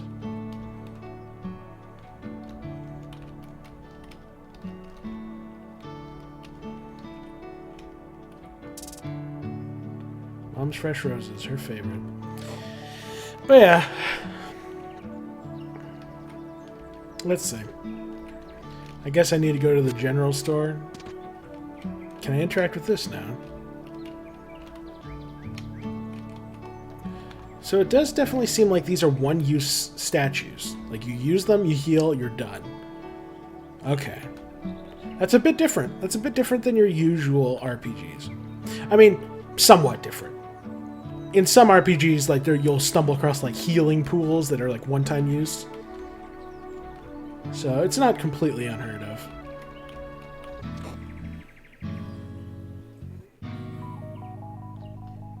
Have I not been in here?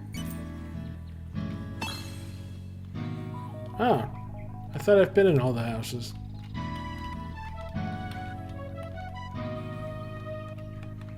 Huh.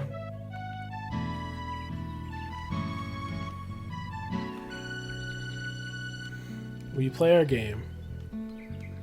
Sure. Great. You're pretty speedy, aren't you? Feels waiting in a cave at the top of the summit. How fast can you get up there, huh? 25 seconds. Let's see what you can do.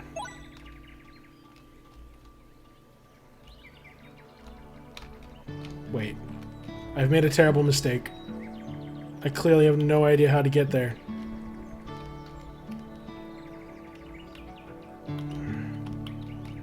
Oh no.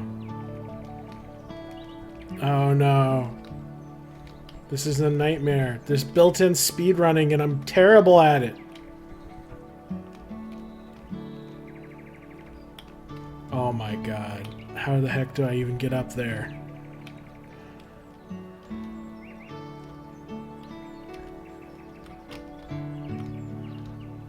Oh, do I just need to come north? Ah! Why am I so bad?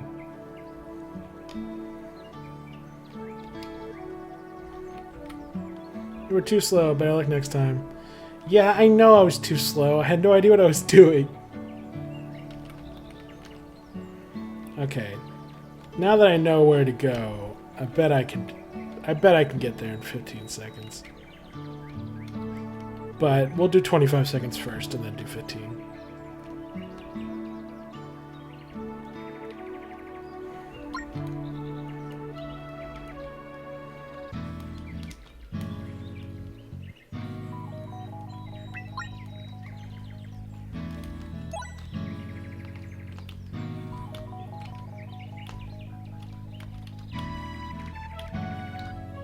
This is not optimal movement. I am not a speedrunner.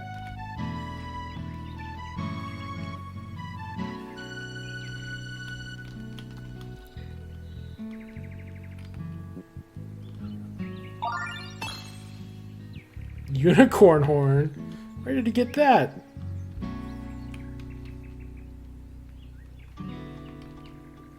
I'm not sure I got there in 15 seconds. Yeah, I think I just barely didn't.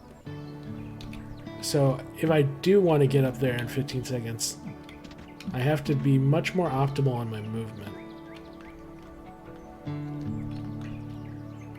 Oh wait, she changed locations. Wait, do I only get to try it once? I don't get to do the other option? No! Is she somewhere else?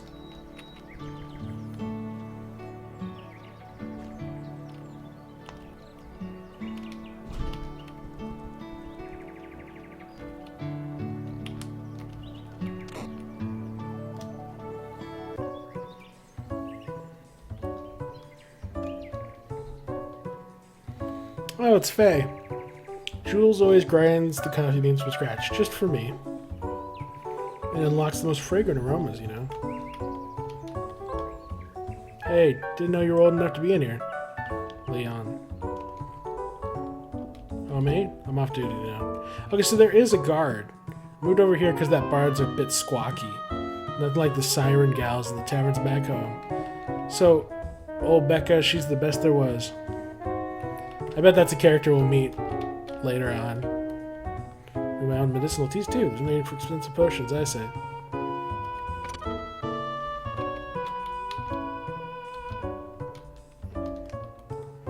You'd be surprised how many nomads and wanderers pass through this place.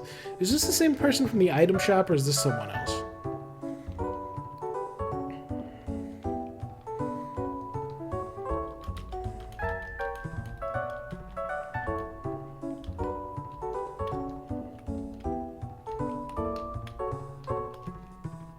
Guess I can't interact with them. Oh. Oh, there's a back entrance. Johan, my boy, you finally enough for a drink? Oh, in about 9 hours. Well, can't serve it quite yet. Here's an birthday gift. Don't gulp it all at once. Required a magic shroom? What do you mean gulp it all at once? They're gonna give me a drink. Wait. Oh, and that's... Oh, it's different from a regular shroom. Sometime for pint later tonight. Lots of beautiful people are in here by then. Ah. Okay, so that's not the place where I buy items. I wonder what you get if you actually do the 15-second race. I've clearly missed my opportunity. I mean, I could reload my save, but... sounds like a lot of effort. Yeah, definitely recommend adding that, the ability to walk through, people. Because that's a little obnoxious. Okay, yeah, I think that was the same person who was sitting over here earlier. Kimmy or whatever. You stuck up, Daryl? Actually, the thing. Mom's party favors, you know her. But none of these are...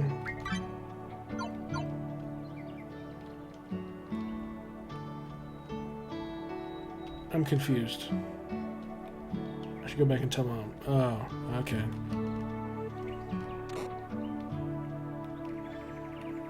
Let me check something. Okay. Now I'm curious if those kids are still up at the cave. Because I noticed they're not around town.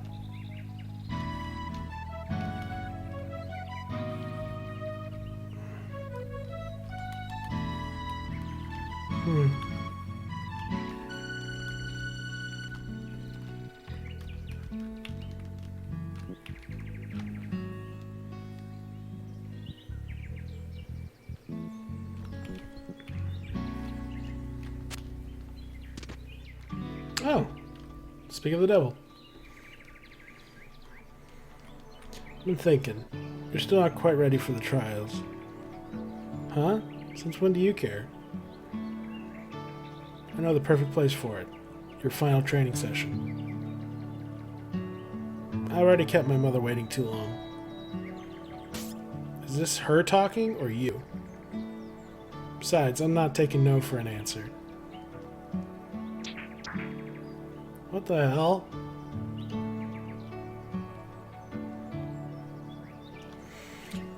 Yeah, it definitely feels like all the people in Johan's life are really freaking pushy. Like, Zach, Amelia, like they're all like, go here, do this, go on my fetch quests.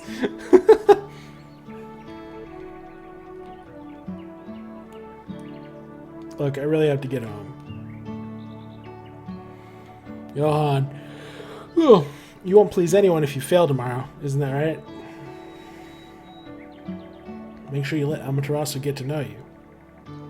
You talk about a sword as if it has feelings. Zach has joined your party. Does he follow behind me, or is he just... Oh, no, okay. I wasn't sure how that works. But yeah, I do notice that, like, even though it kind of feels like one of those types of stories where it's like, you know, the targeted at young adults where, oh, aren't the parents total geeds? Is that how the kids say? Geeds?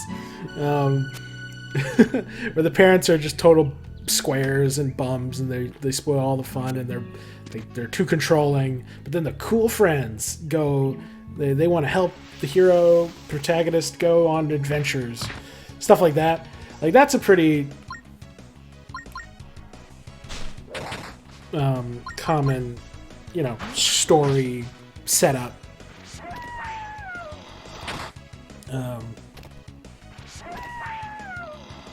Dang, why y'all targeting Johan? Dang!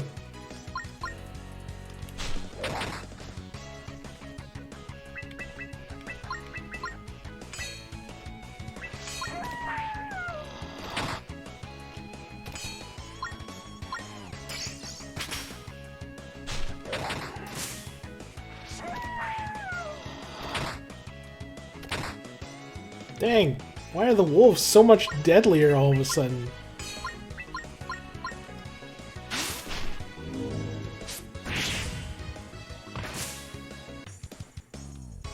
I wonder what happened to Zach's, like, triple slash.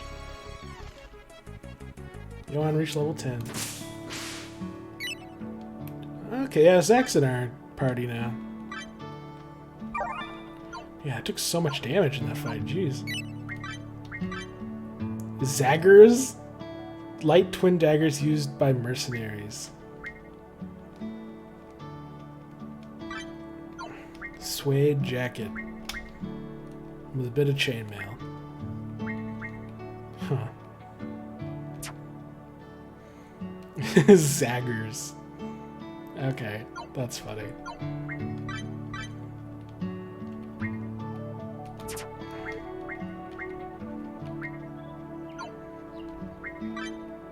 Cross strike. A quick speed dagger combo. Heals all negative afflictions except for KO. Dang, Zach's got a lot of skills. But yeah, what I was saying before was how, you know, the trope, the story archetype of lame parents, cool friends is pretty common. But one thing I'm kind of, which isn't a bad thing, some story tropes are popular for a reason. But one thing that's kind of different about this is that I don't like Zach especially more than I like Amelia thus far. Like, I like him a little bit more because Amelia has kind of just been exclusively unpleasant. Kind of like, but like, you know, we don't know the specifics of their relationship and like why they're not very close, Johan and Amelia, that is. Or their exact relations. It's like, because Amelia's clearly gone through a few husbands, or lovers, as her gravestone puts it. So it's a little uncertain. This campfire looks fresh. So yeah, like, we don't really know the specifics of their relationship. We don't know the specifics of Zach's relationship with Johan either. Rest here? Sure. This can't go wrong. But yeah, so we don't know the specifics of their relationship, and it's a little hard to get a read on them, because everyone's kind of tense and unhappy right now. Like, all three of the main characters we've encountered, Zach, Johan, and Amelia, they're all very unhappy people. So I'm not quite getting a good read on their personalities just yet, or their relationships.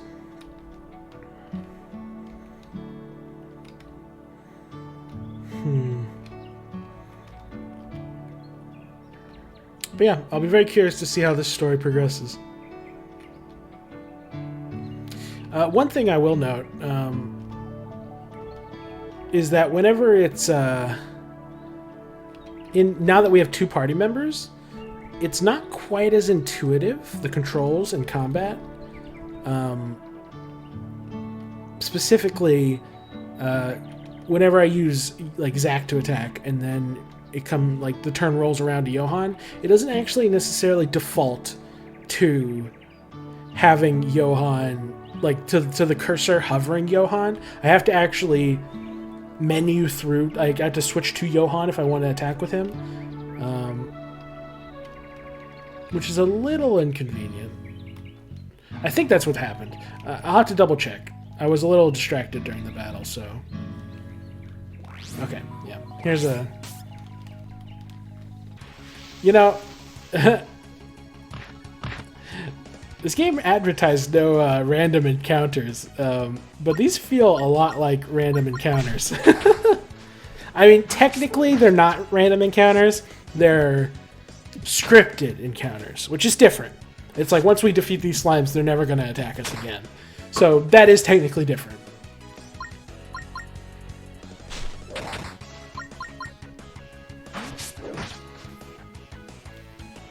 I should pay a little more attention. So I defend with I just defended with Zack. Now where does the cursor default to? Okay, it defaults to Johann. Never mind. I think I just confused myself.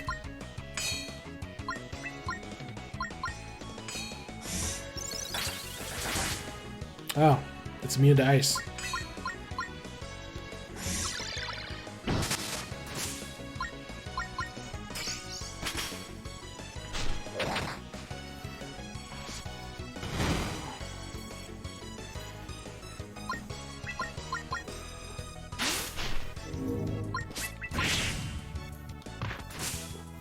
Nice.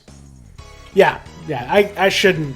Yeah, it's important to distinguish between scripted encounters and random encounters. Whoa! A mimic!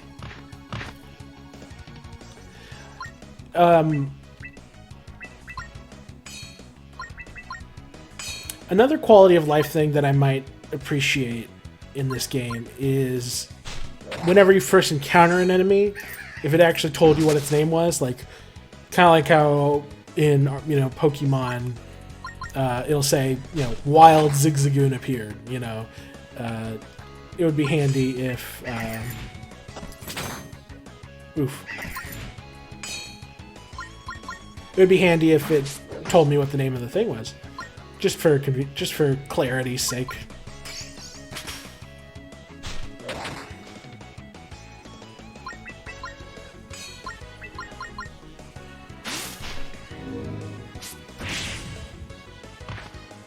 Dang, it survived a Relica. That's the first non... I shouldn't have defended with Johann, he's already...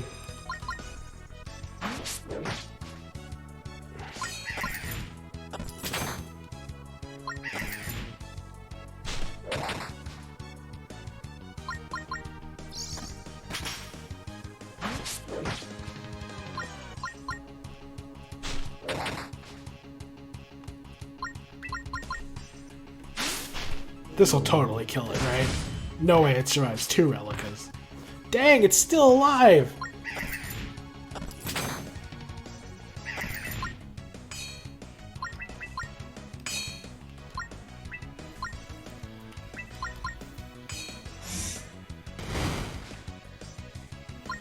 Holy cow, this thing is tough.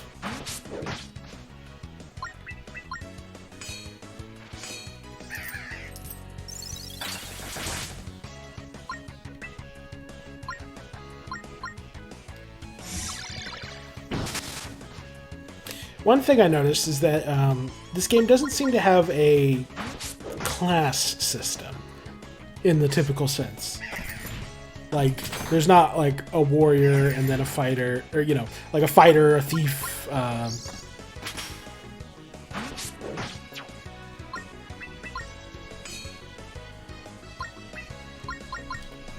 It's not like like a white mage, black mage, that sort of thing. It just sort of seems like the characters are jack of all trades. Slay the enemy. Huzzah. 999 gold! Whoa! Wooden pendant. Oh, and there was still an item inside it. That's awesome. Wooden pendant. An enchanted wooden necklace. Prevents poison. I think Zack doesn't have any sort of armor, so I'll give it to him in the extra category. Have I unlocked any new skills? I guess it would tell me.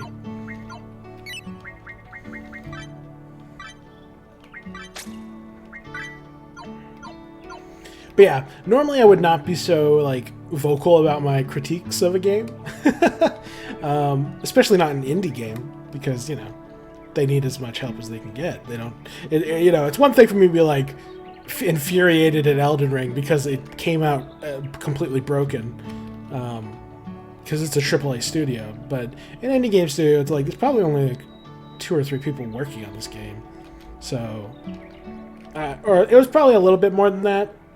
It's been a second since I watched the credits. I guess I'll go ahead and use that statue. Or should I? I guess I don't need to because the camp's right here. And I think I can reuse the camp. Yeah. But yeah, normally I wouldn't be so vocal. But I'm being a little bit more vocal about my critiques just because it's a demo. And you know, this is the stage of development where you want to give feedback, because this is when you give by giving feedback at this stage, you're giving the developer the time to polish the game and add some quality of life features in time for the full release. And like Beloved Rapture is, from what I think I recall on the Steam page, not coming out till early next year. Yeah. I thought you had. So you aren't upset with me? It's your life. I'm just here to make sure you live it well.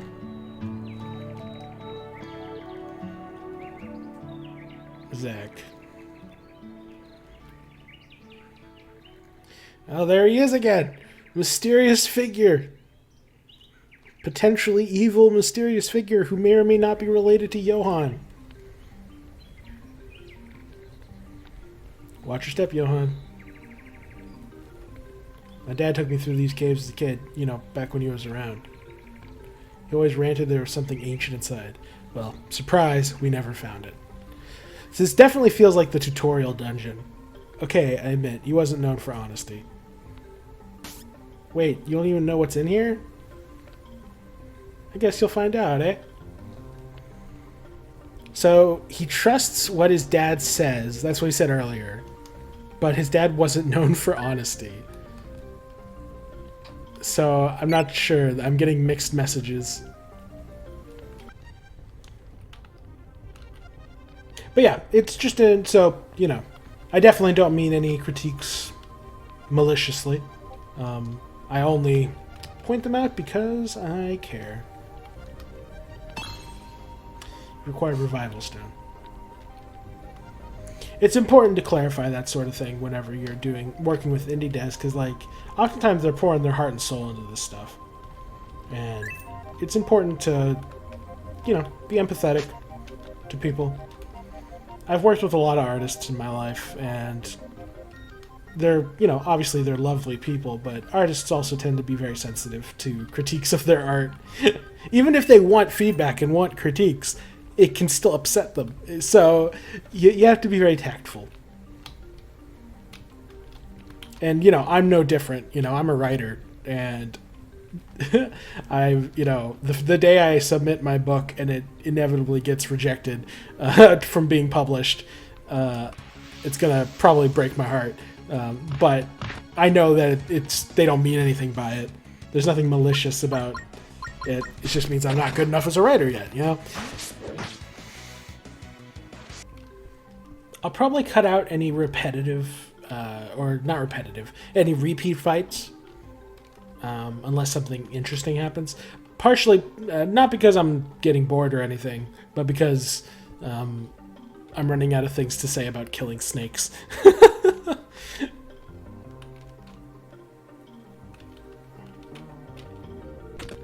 Seems that it needs more weight. So I need to push like a rock over there. Oh, is this a puzzle? I didn't expect to encounter puzzles. There are not usually a lot of puzzles in like old school RPGs.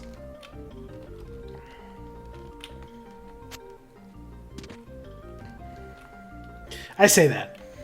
I have very limited RPG experience in terms of like traditional like top-down JRPG style stuff. Like when I say old school RPGs, I'm talking like Final Fantasy 1 and 2, where the most elaborate puzzles are things like fetch quests. Like they're not really puzzles. Whoa. Is this bat an enemy? Yes, it is. It's a very cute looking bat.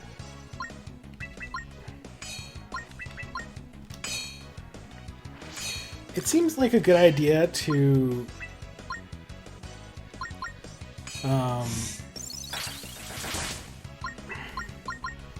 defend at the start of every fight, just to recover some HP. It's interesting. I actually kind of like this this rhythm to the combat system, where you want to intermingle. You don't just want to spam enter, you know? Like, that's one downside to some RPGs, is that it kind of boils down to spam until the enemy's dead. Whereas this has, like, there's kind of a rhythm to it. Like hit the enemy, defend, hit the enemy, build up towards a limit, or Relica, I should call it its proper name. It's there's something here. Like, there's definitely the foundation for a fun combat system.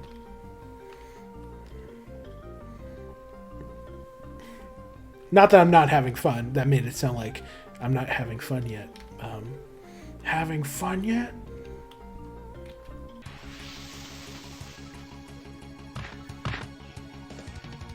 It's a bat and a snake.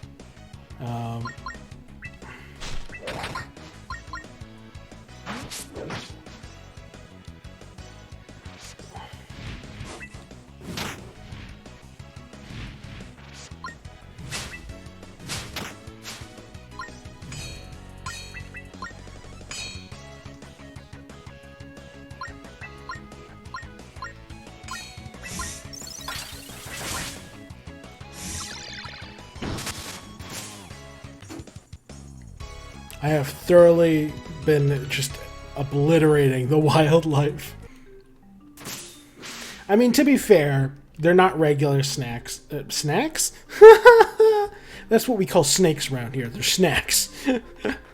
Yeah, to be fair, they're not regular snakes, and...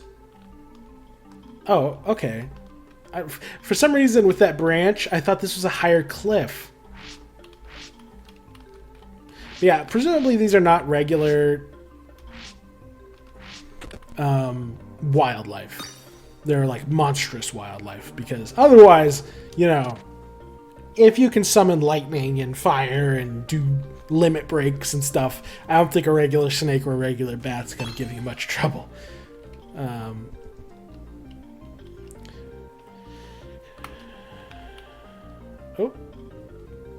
what's over here? Needs more weight.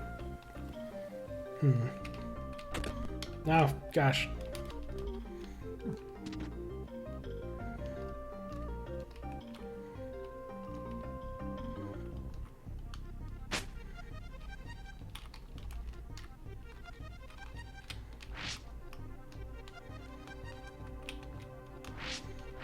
I have dodged the snake. I am a master at dodging snakes. Peak comedic commentary. You're welcome. There we go.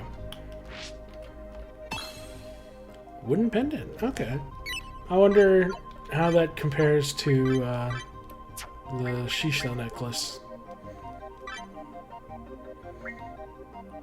Less speed, slightly, but way more magic and way more defense. Yeah, that's definitely an upgrade. Alright. Time to fight the snake.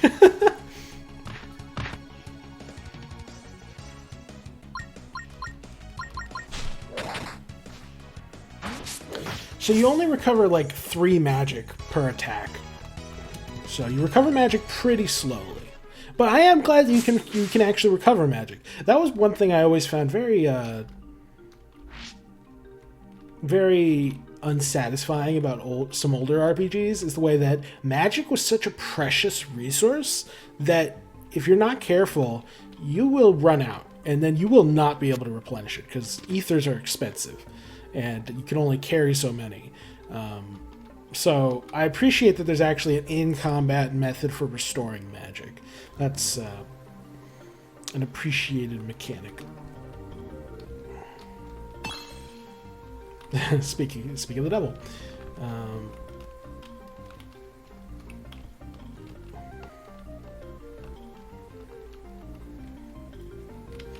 It is a little strange that you can't walk through the grass.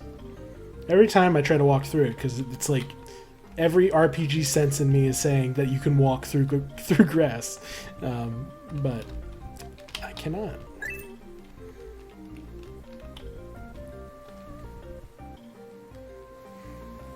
I guess we're gonna be able to get back down into that area in a second. 2 wild mushrooms. Here's another statue. Did I ever click on that other statue outside? I might have missed to. Yeah, it's ironic because like you kind of want to use these statues sparingly, but I feel like I'm just gonna forget to go back to them and leave the goddess tier behind. So I'm just gonna use them whenever I see them. Maybe that's not peak efficient usage. Maybe that's not the best strategy, but I don't care. I'm just gonna do what's most efficient for me.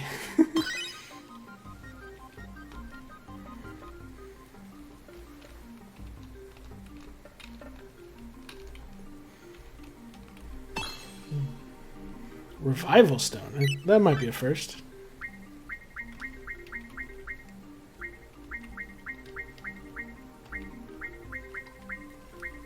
No, it's not a first. Okay. It's Phoenix Down. We've just gotten so few of them that I forgot I got one. To be fair, I did take quite a lengthy break between recording sessions. That was weird. I walked through that. Did you see that?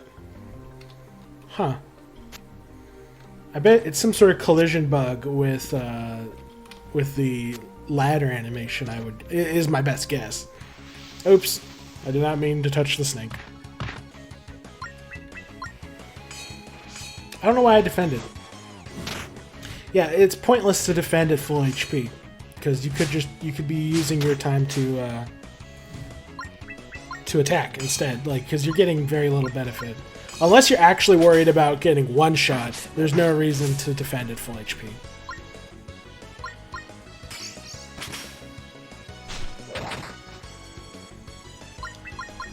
All right. Use Omni Slash on Gerbil. That's always one of the funniest things, is to go back to an early game area where you're fighting regular enemies and be like, I use Final Heaven on this squirrel.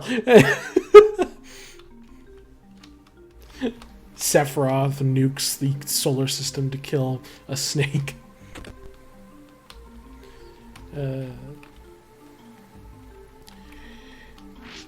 It would be, it might be convenient. I don't know, maybe this is... It's not a huge deal that I have to... Oh no! I have ruined it. Ow! I'm bad. Now I gotta reload the area. And the snake. One thing, what I was going to suggest is one possibility for potentially making... for visual clarity, it might be wise to change the color of the buttons to make it to where the buttons that are just regular buttons, like the one I just stepped on, are different colored from the ones that need weight. So that way I don't waste time walking over to it, stepping on it, realizing it doesn't work, walking back. Well, it's not a huge deal. Like I said, it's a very minor... or at least thus far, it's been very minor time waste. But you never know. Like, especially if you're going to continue using puzzles like this, it might behoove you, game dev, to distinguish between them. Just a thought. like I said, it's not a high priority. It's not like it's hard to. It doesn't use up that much time to go and just step on the button and get the message. But it would waste even less time. I mean, unless there's some visual clarity reason, like for future dungeons where it's important that these are always read, it seems like it's only a good idea to... Oh, gosh. So much treasure. Ooh, this is a pretty room. The music is nice. It's got that kind of... I don't know how to describe it exactly. Seems like something moved elsewhere. Ah! It was a bear!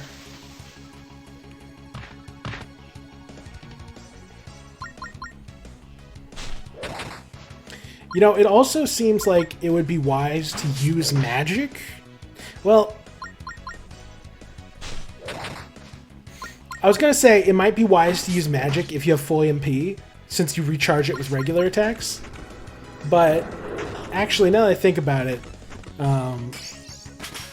Relica does so much more damage than spells that it's probably not a high priority.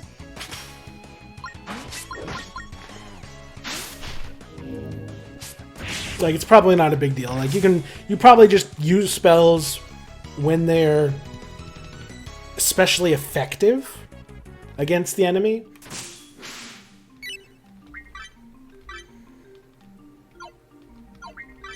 I have not gained any new skills yet, I noticed, even though I've leveled up so much. Which isn't a problem. This is it's basically the tutorial dungeon, so... It's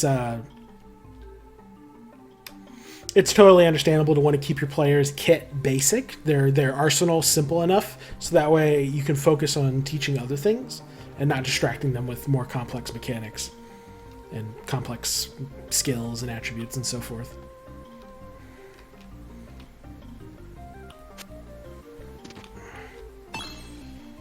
Life tonic, huzzah!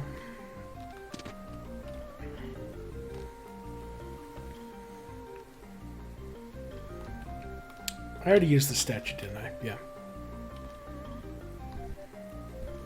That's progress, I'm pretty sure. But I think there was another area over here. I think. I thought there was. Like below where the bridge is. Maybe not. Okay, never mind. Let us progress.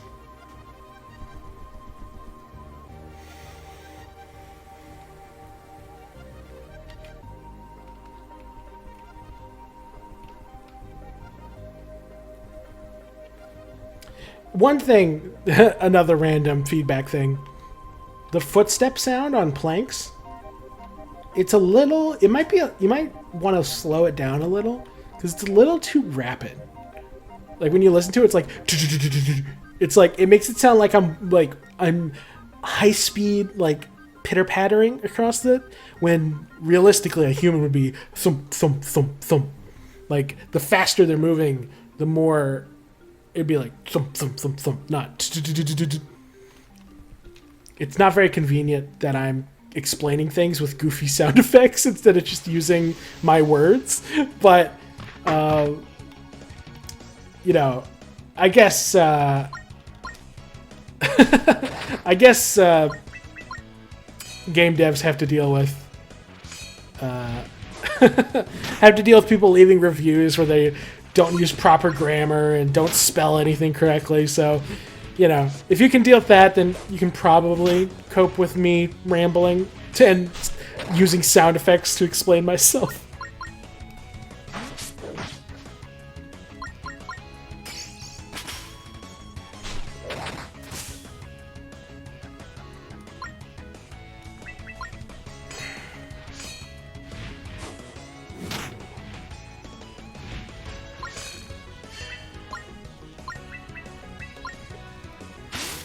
Oh, that's neat. Whenever you hover up over an enemy, it tells you what status effects they are. benefiting from at the moment. That's that's good. That's the sort of quality of life, visual clarity, not visual clarity, I guess, but just clarity in general. Like, what's the enemy type? What are they called? What effects are they under, etc. All good stuff. All things you want in your RPG.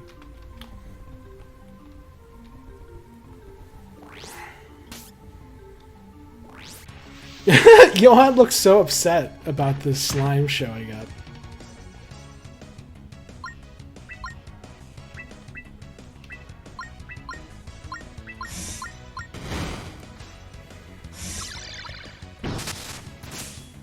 Huzzah! Oof.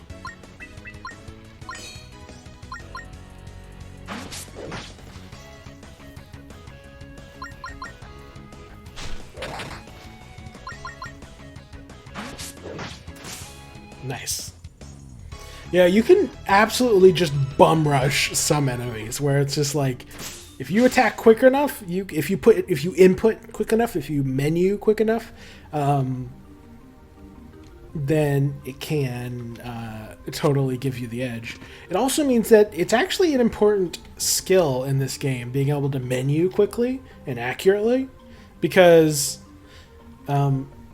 and that's not necessarily a bad thing. That also makes battles more tense. One of the things people don't like about, or some people don't like, some people love it, but some people don't like about RPGs, turn-based RPGs, is the way that it's so slow. Where it's like, you can just sort of sit there and Sephiroth can't do anything until you let him take his turn. But some people like that because you don't have to be stressed, you don't have to have high reaction speeds. But you know, for people who find that kind of combat boring, having this like time attack kind of like menuing quickly, inputting quickly, and that benefiting the speed of and benefiting you in a tangible way can add a layer of skill to it that could appeal to people who find standard RPG combat a little too slow paced. We're far out now. These cliffs extend all the way to the edge of Veretta's land. Mom's head would explode if she knew. Yeah, I was just thinking, we left, we were keeping Mother waiting and went on this quest, this random expedition, on top of the fact that she said to tell her if we left anywhere. I forgot how beautiful it was up here. You've used Amaterasu even better than I thought. Are you surprised? Well, Zach, is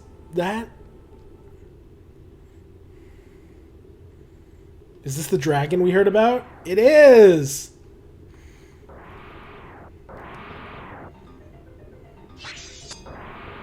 A dragon? Am I dreaming? Zach?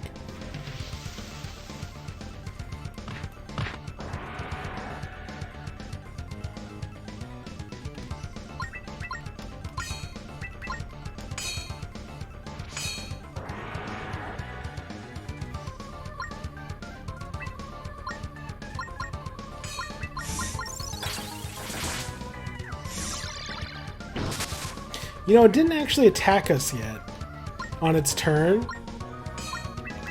Are we attacking an innocent dragon? Well, too late for that. Too late to worry about it now.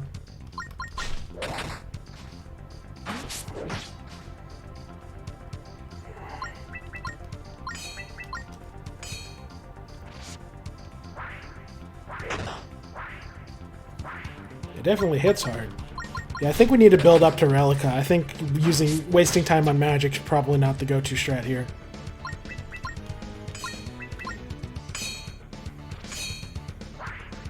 Yeah, it's really important to use defend wisely. Because if you don't, you will get slaughtered. Which I appreciate. I like the difficulty. Like, it doesn't feel impossible or like obnoxiously difficult. It's actually hitting a very nice spot in terms of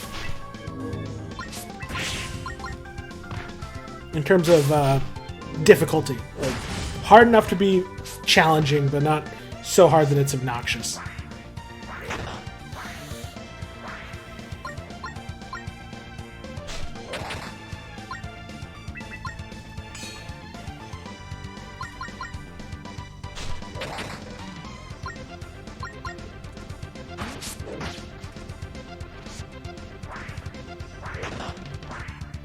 Yeah, Zac is so tanky. It's actually like it's not. I'm not even bothering defending with Zac right now because it's just way more.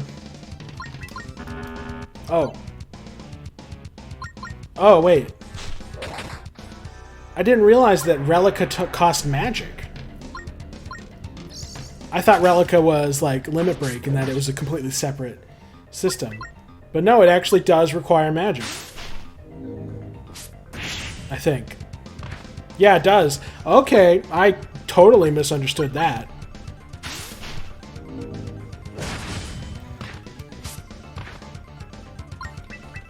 Also, I kind of noticed that Zac doesn't have his triple slash technique that he used whenever he fought us. I guess that's kind of a classic trope, isn't it? You fight the boss is OP, then the boss joins you and it's not as OP.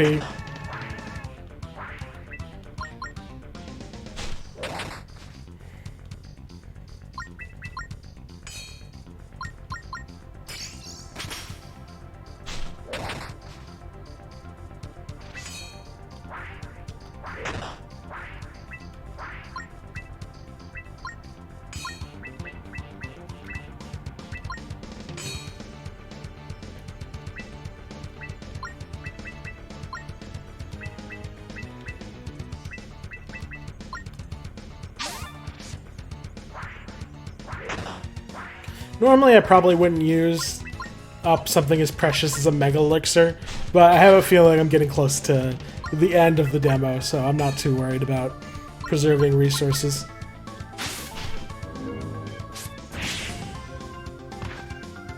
The sprite work is pretty solid on these monsters, by the way. Like, this is a pretty solid looking dragon.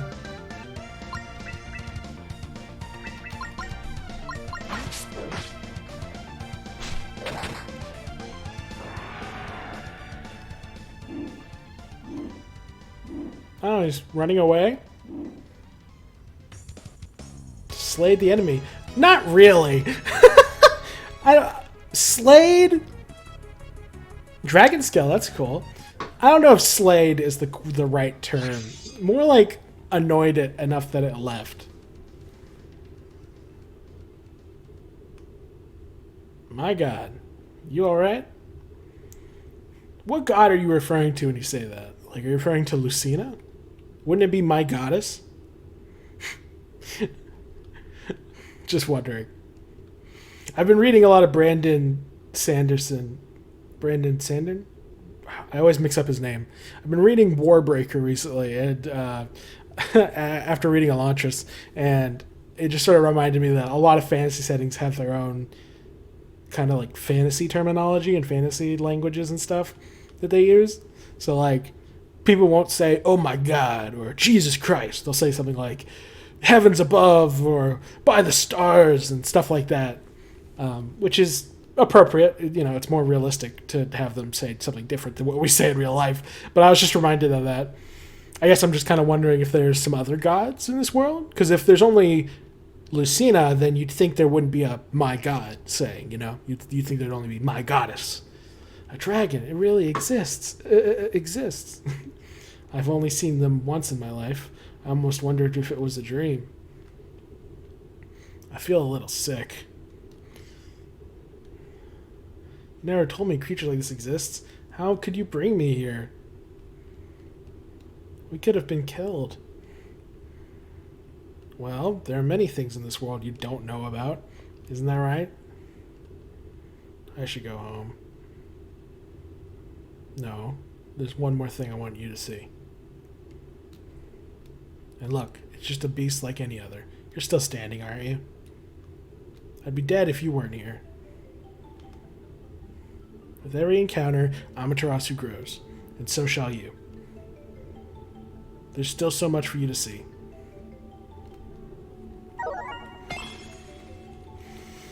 Oh, reacting to the presence of the dragon, Amaterasu gains flame? That's cool. I like that. I would love for the sword to actually be a character. Or something like that. Like, it doesn't have to talk or anything, but the idea of it being alive and that being like a thing, being a plot device is there's some fun there. There's some potential there for some interesting stuff. Whoa! Look at the clouds. Angel feather. Look at those.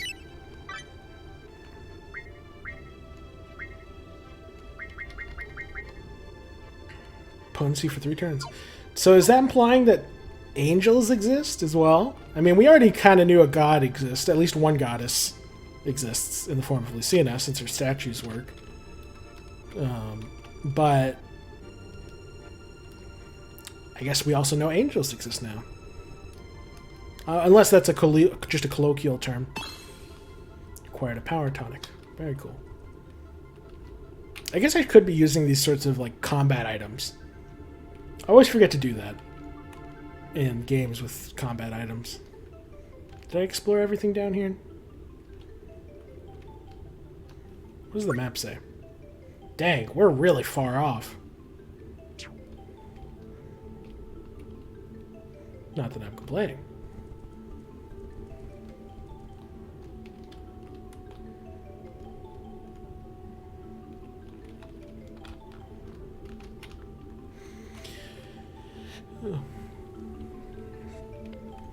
But yeah, I've definitely very much enjoyed the combat system thus far. And just the gameplay in general. There's been a few like hiccups here and there, but as a whole it's been a very satisfying experience. The characters I'm not entirely sold on yet. But obviously we're still very early on.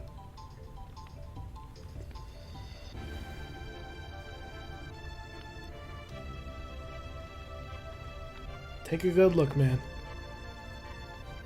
That's a cool tree. You may never see a tree like this again. My dad brought me here when I was your age. He heard rumors of this tree since he was a boy. What? I thought you said you never found it. I lied. Wait! Zach is confusing me. So first he says he trusts his old man, then he says his old man lies about finding something, about there being something here, and then he lied about his old man lying. I think Zach might be a bad guy, or he might be a bad influence. According to the myth, a banished sorcerer buried it here centuries ago. See the way it shimmers? That's got to be the ethereal. Oh! Or ethereal. Yeah, it's beautiful. Okay, so this is the same substance that makes up Amaterasu. Or the same stuff that's been used. You can feel a strange aura pulsing off the wood and petals. Wild, right? That's interesting. So, ethereal is not a metal. It's some sort of... Is it some sort of plant? Or is it that ethereal can appear in all sorts of things? So maybe there's ethereal wood and ethereal metal and ethereal... Or maybe ethereal is not a substance. Maybe it's just sort of an energy. I'm not sure. Probably a natural phenomenon. But it doesn't hurt to imagine, eh?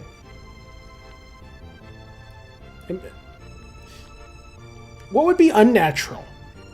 Like, because like y'all can summon fireballs and lightning from the sky. Like, so I wonder where they draw the line between natural and unnatural, or natural and supernatural. Entire forest like this lit up with sapphire trees. You think it really exists? Laughs Johann. I have no idea. But I do know one thing. What's that? If you stay in the village, you'll never know.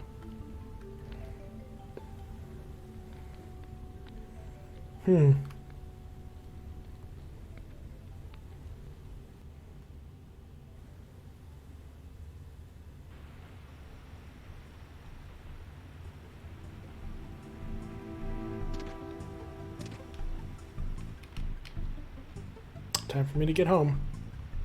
Or are we going to be late to our party and our mom's going to be pissed? Let's see if I can predict how the demo ends. I think the demo... Okay, I can see two possibilities. One, we go home, mom is pissed, we have a big fight, and then something terrible happens during the night, and that triggers the story.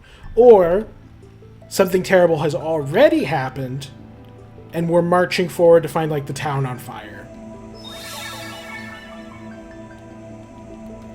I don't know which one it's going to be.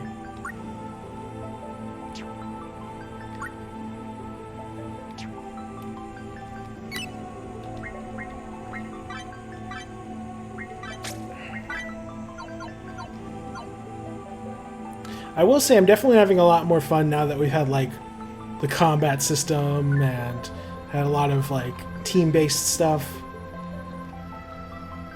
That's definitely made it more engaging. I don't need to rest here, I just used the healing fountain, or the healing statue.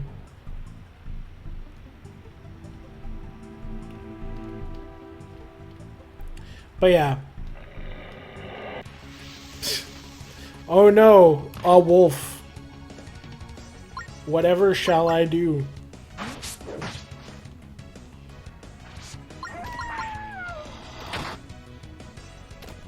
Bad boy.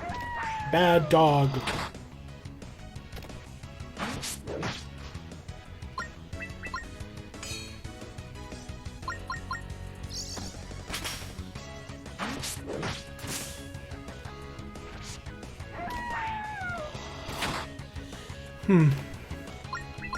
One thing I do wonder regarding the combat is that replicas are so much stronger than regular attacks and regular spells that it kind of makes me wonder if it's even worth it. And now that I know that replicas actually use up MP, it kind of makes me wonder if it's worth using magic at all. You know? It's like, is the DPS actually... Because, like, right now, the only point of magic is damage. So, and if I could cause status effects, that would be one thing. But right now, it seems like magic's only purpose is to just do damage of elemental varieties. And if that is the case, then... And it uses the same MP as Relicas, and Relicas do way more damage. You know? It's like... I don't know. Whoa! Teleport. It was all a dream. All these years, Zach, was he right about me? Was I too afraid? Too weak? Or too stupid to know the truth? It won't be that, man. I won't be a prisoner here. I'll tell her myself, right here, right now. I deserve so much more, don't I?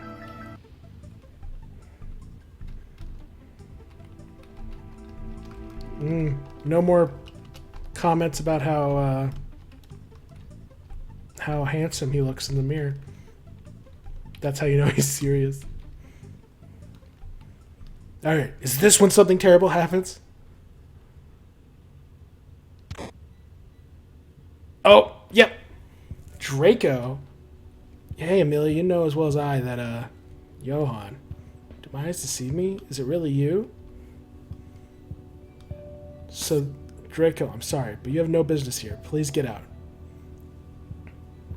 Interesting.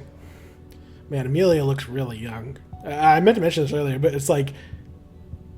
It's almost... It's really... Amelia looks so young. Maybe she is young. I don't know. Wow, how pretty you've become these days. Are you going to deny me a conversation with my own son, who you smuggled away for years? Oh my gosh, it's Papa. Interesting. What is he saying? Don't feed him those lies. We both know all too well I was left without a choice. Now, Amelia, I think we both know who is responsible. How many weeks did I mourn when I woke to find the two of you gone?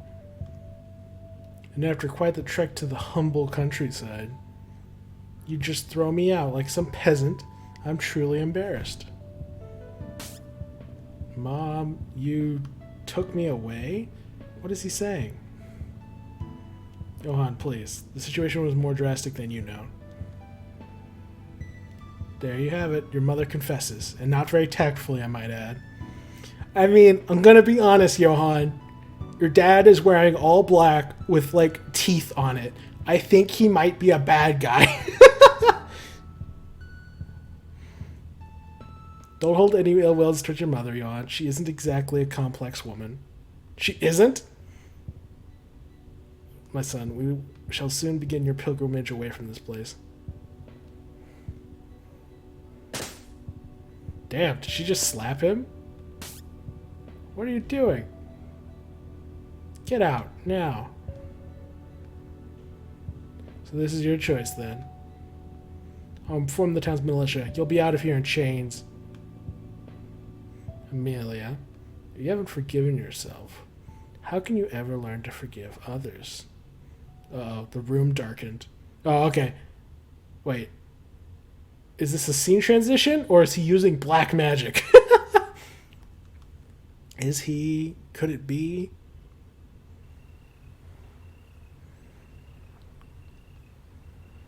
There's certainly some drama afoot.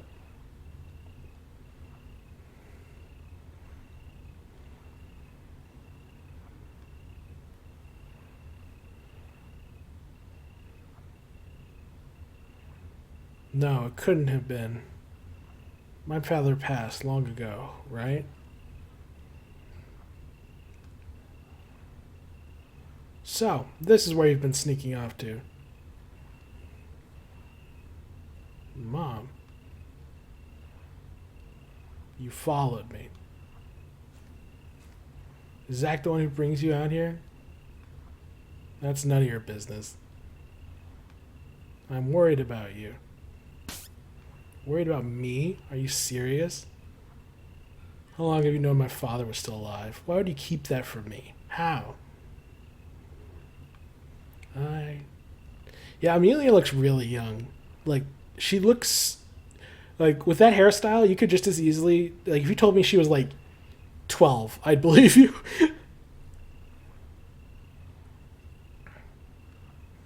I should have told you years ago about Draco. But I did what I thought was best. I promise you that.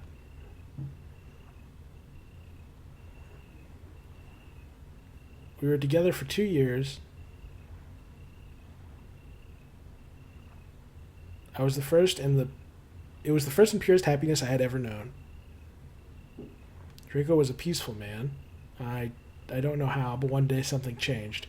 He was corrupted by darkness, by evil sorcery. He just returned from a mission in Alexandria. But in his eyes, this glazed sort of look took over. Something felt off.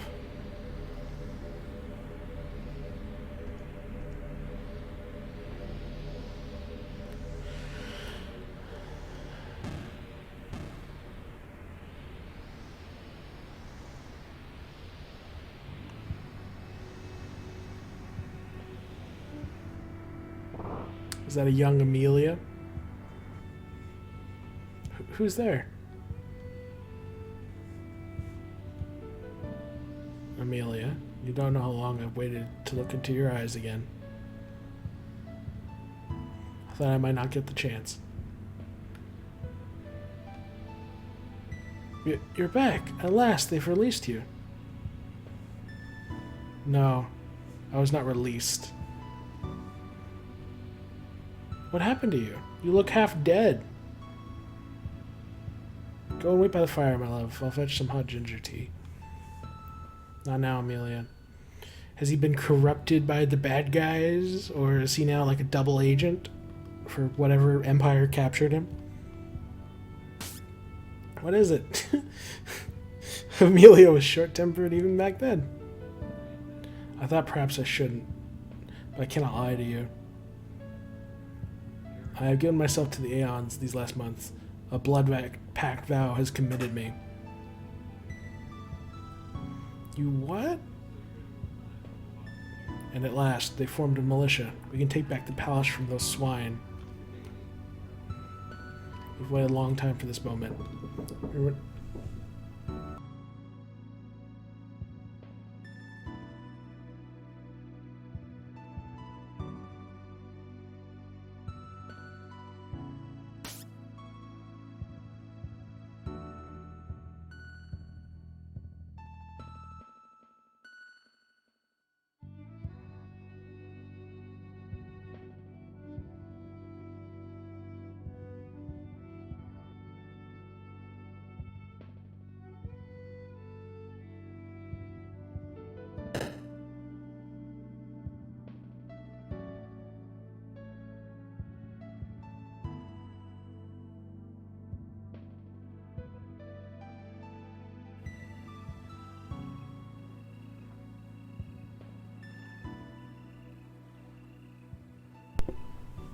Oh no. I muted my mic for a second, and I was not talking during all of that. My bad. All I was saying was that this is a complex lineage of betrayal and politics and blood, and also that I get very confused when they do that like flash of damage. Like I can't like the first time it happened. Whenever he flashed, the implication was that she slapped him, right? But now I'm not entirely certain. It's like, what just happened in that flashback? Did she smack him on the back of the head, or was that like him flashing white to indicate like emotional damage? It was the most broken I had ever felt. That's sad. Johan. He devoted himself to the Aeons almost overnight. It was hard to watch. I wonder what the Aeons are. I mean, Amelia described them as psychotic fools, so presumably they're the bad guys. And he had some sort of blood pact. I was ready to devote my life to him, and yet he could walk away from it so readily. What happened to him in the end? I made the only decision I could. I took you and ran. I'm so sorry I lied to you, Johan. I truly am. For better or worse, he is your father. Mom. It's alright.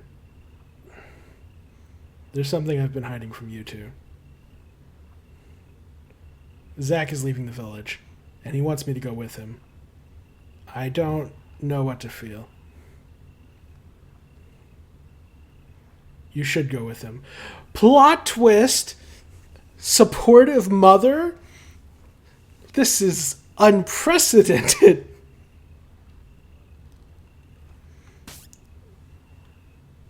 You care a lot about him, don't you?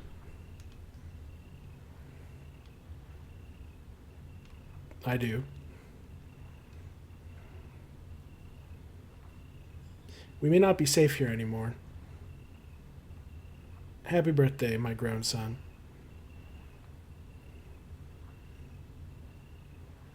What an emotionally heavy and complicated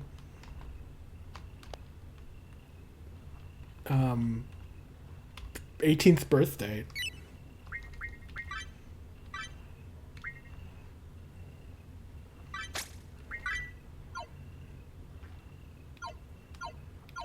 Okay, I think I'm probably almost at the end of the tutorial, or not tutorial, the end of the demo, but I'm going to actually take a quick break to go eat some lunch. So I'll be right back.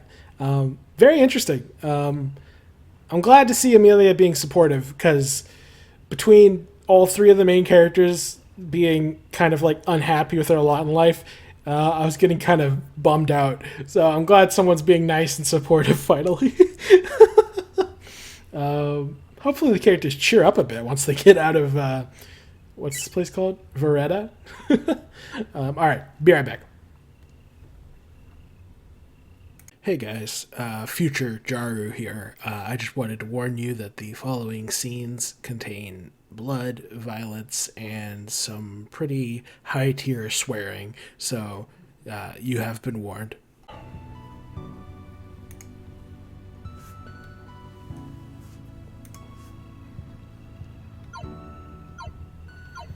Alright, I am back from my break.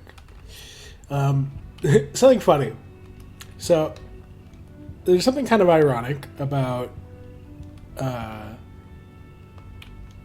the way something that occurred to me while I was off eating lunch is there's something kind of ironic about Johann and Zach's relationship in that in any other game, let me just adjust the monitor real quick. In any other game, you would not like, because like normally the way it goes in these sorts of stories is that there's a main hero guy, there's a main hero rival / Lancer character, and then there's a girl. And then the main hero and the girl will have like no chemistry and barely any dialogue, but they'll end up together regardless. And then the hero and his main rival will have like paragraphs and paragraphs of complex backstory and relationships, like in nuance to their interactions. And as a result, a lot of people in the fandom always end up shipping the dude with the rival character purely because that relationship actually has depth, whereas the relationship with the girl is always super generic and unsatisfying.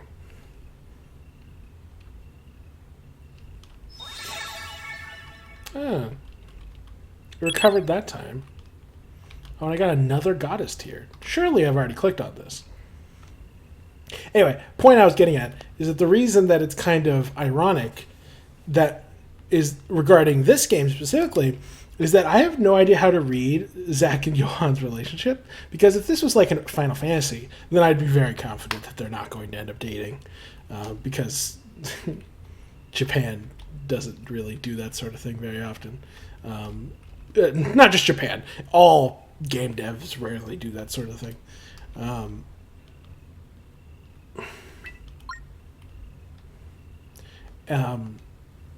But since it's an indie game, there's a lot more liberty regarding what kind of story you can tell. And as a result, it's not impossible for the hero and the main other male character to end up together. And what's ironic is that so far playing this, the dialogue between, and part of the joke is that, like, take Kingdom Hearts, for example. It's kind of a very famous meme about Kingdom Hearts 2. Is that, when Sora sees Kairi again, he's like, Kairi, I'm so happy to see you. And then when he sees Riku again, he like breaks down into tears. And so like the meme is that, the dudes have like so much love for one another, and then they're like, yes, we are the closest of friends, just friends. And the reason I bring it up is because, like, I have no way of telling what to expect from Zach and Johann's relationship, because they're both like, they both fall into that category of like, they talk to each other or talk about each other like they care about each other a lot, yet it's in these sorts of RPGs and these sorts of fantasy games, that doesn't necessarily mean anything. It's like in almost any RPG, any other RPG, I would assume, yeah, they're just best friends. But indie games are a little less predictable. So I just thought there was something kind of amusing about that.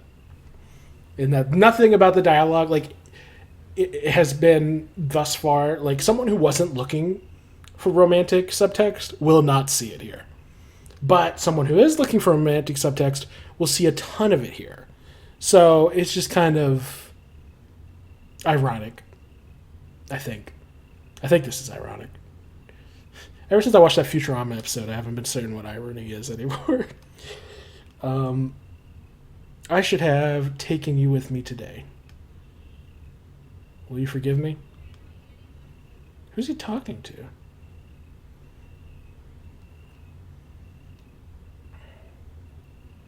Well, round time, as if I'd expect anything less of you. What's the situation here? The villagers should be asleep by now. They won't bother you. We must move in silence. Do not speak a word of the rapture to the civilians. Ooh, rapture. So that is something that's going to happen. My lips are sealed. So is Zach a bad guy? By the way, where is he? I want my pay before morning. Indeed, I'm sure you do. He went ahead to the village. There's been a change in plans. Yep. And this was the night that his home village burned down.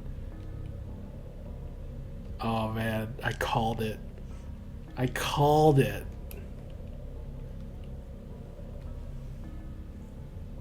Oh my god, they're all dead! I know I'm not supposed to be laughing. I just didn't expect it to be so graphic.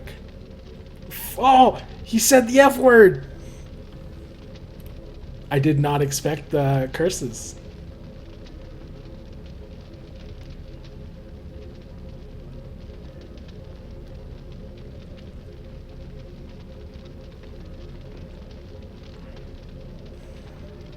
Mary? Who could have done this? It couldn't have been...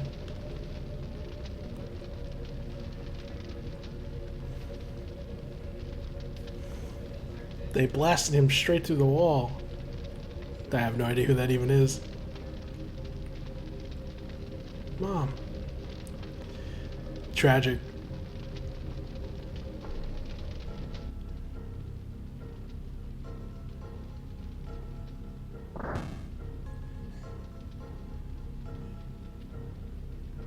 Good evening, Amelia.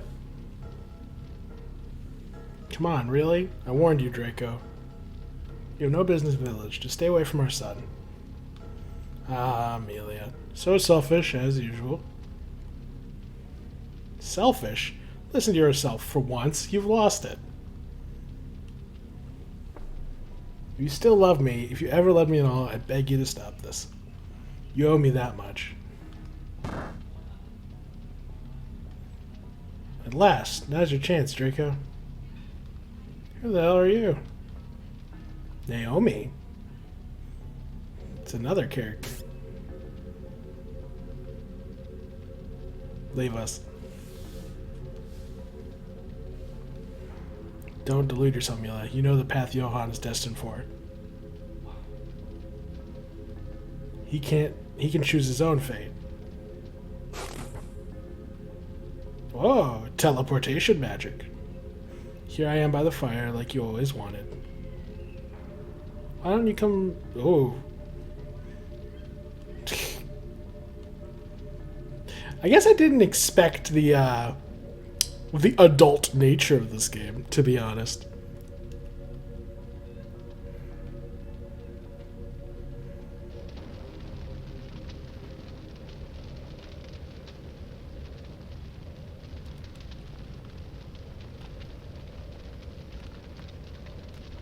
What stopped me from going down? Got to warn her. Yeah.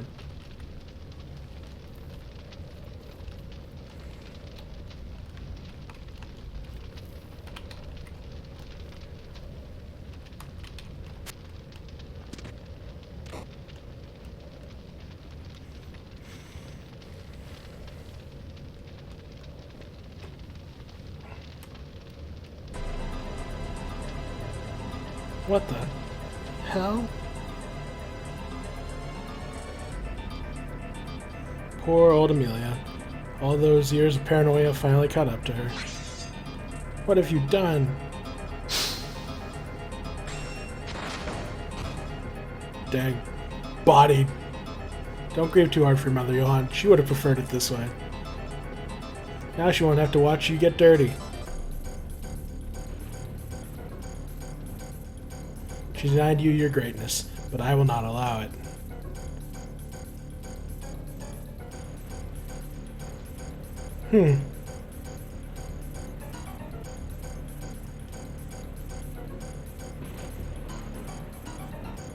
Oh, more cursing. We had a deal. Probably not to hurt them. I'm sorry, but your approach failed us. The Rapture waits for no one. You'll pay in blood.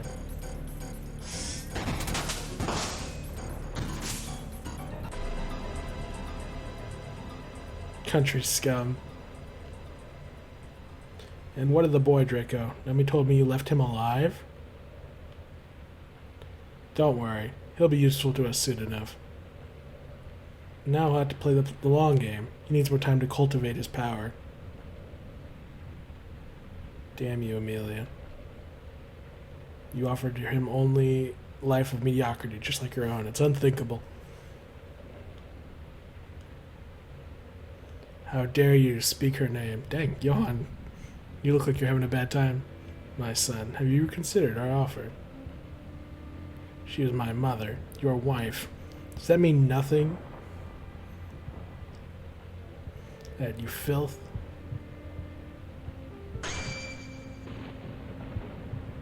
Whole life to me, my father.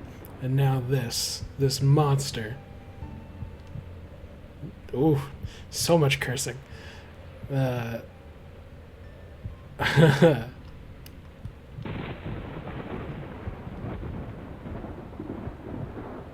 If you only knew what awaits you, Johan. Ooh, do I get to fight him? Coward.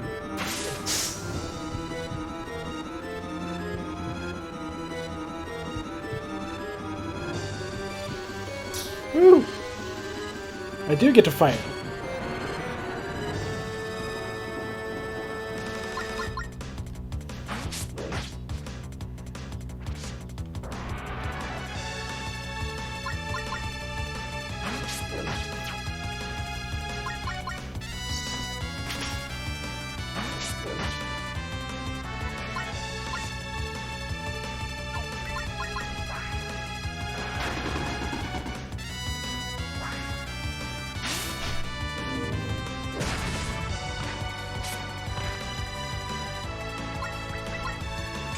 This is a good song. I like this.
Sorry I'm not saying anything, but I'm just very much concentrating on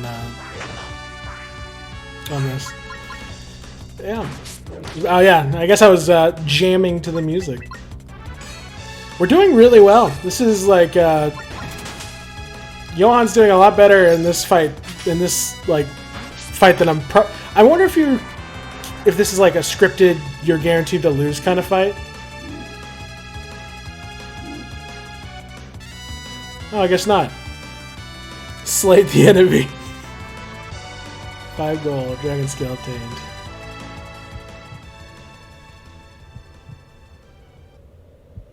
My body's about to give out.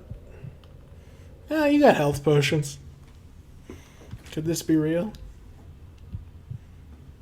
Mom. Zach. Yeah, you should probably go give Zach a health potion.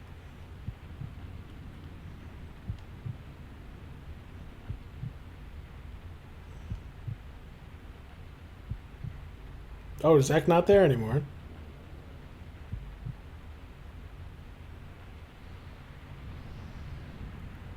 Man, I keep expecting the next fade out to be Chapter 2, A Call to Arms.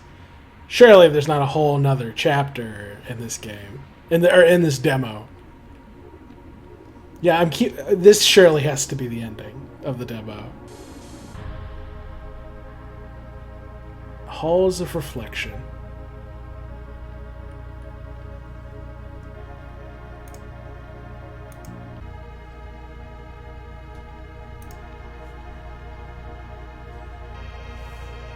This is the title music.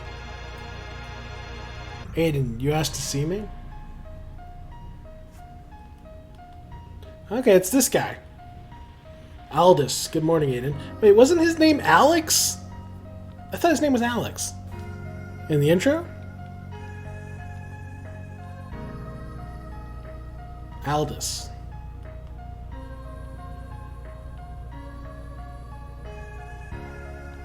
I wonder who that is. Is that Lucina, the goddess, in the background? It's been a while since you ever deigned to speak with me, Dad.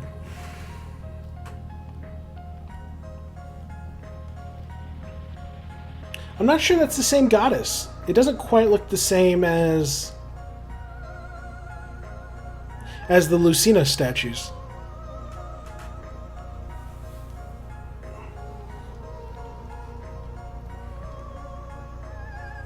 This letter to the King of Alexandria himself. It cannot be trusted to the guards.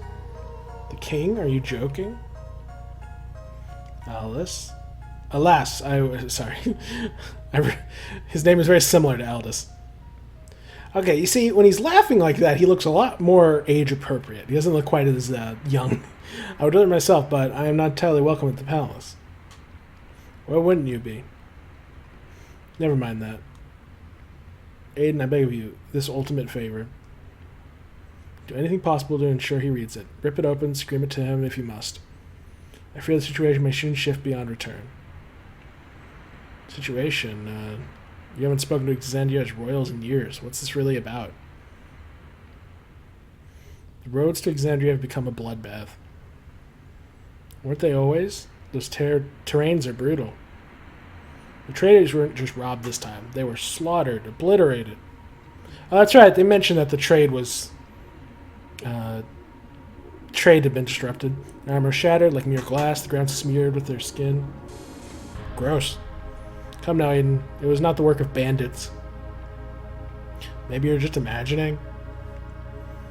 I've heard whispers from the nobility. Rumors of a monstrous man, long thought dead. If he's truly survived, it may be the end of stability in this kingdom. Please, promise me, on your mother's honor. I promise you. Is this one of the guys from the title screen? Because I thought the title screen dudes were going to be... I thought they were going to be the main characters. But it looks like Alex and Johan are the main characters. But Johan doesn't even have black hair. Or, I mean, Johan has black hair instead of brown hair. So I'm very confused. You've grown into a great man, Aiden, and an honorable knight. Far more than I. I wish I knew who these people were. One last thing. They really did go hard on this title screen music. It's... You received Mage's Cloak. We're playing as Aiden? It is imbued with protective magic. I know these past years have been difficult for the both of us, my son. Is this going to be one of those games where, you switch point of view characters every chapter? Without your mother, will we play as Johan chapter 1 and then Aiden chapter 2 or something like that? If this insurgence can be stopped, the king shall reverse our banishment. Okay. So these people have been banished for some reason.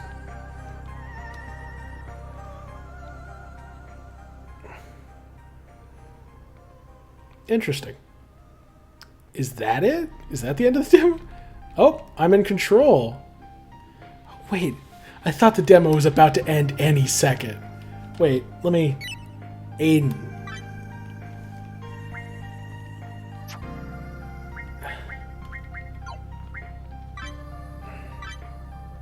Omega Edge? With volatile magic. Mage's Cloak. Threaded with ethereal. Demonic Edge.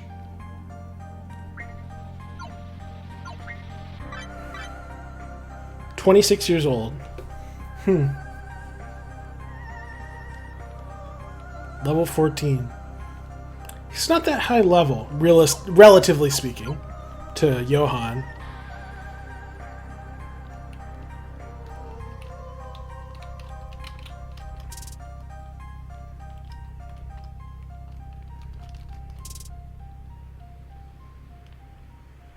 Of the great deity, Goddess Lucina.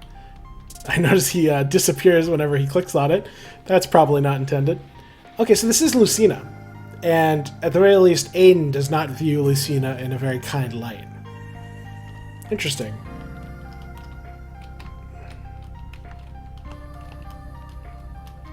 Okay, so maybe this is Lucina, then. Interesting. Okay. Is this going to follow the RPG trope of God bad? Are we going to fight the devil and then fight God? Are we going to fight Lucina at the end of the game? Okay, yeah. This is the normal Lucina statue. She looks different. This looks different from the other statue. Interesting. Give me one moment.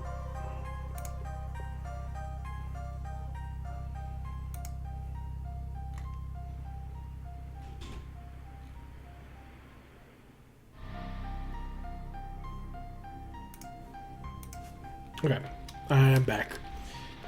What else is going on? Oh, me? Your father let me take shelter in the guest chambers to wait out this blizzard. Bless us all, that man. Just don't mind the monster under the bed, or the one in the closet. The monster under the bed or in the closet? I can't tell if that's a joke or not. Like, is that like a gay joke? I don't know. Oh, and he walked away in the middle of our conversation that time. I mean, I know that the idea of monster in the closet is a fairly common concept, so it probably isn't a gay joke, but yeah. Yeah, probably not. Crimson Scarf.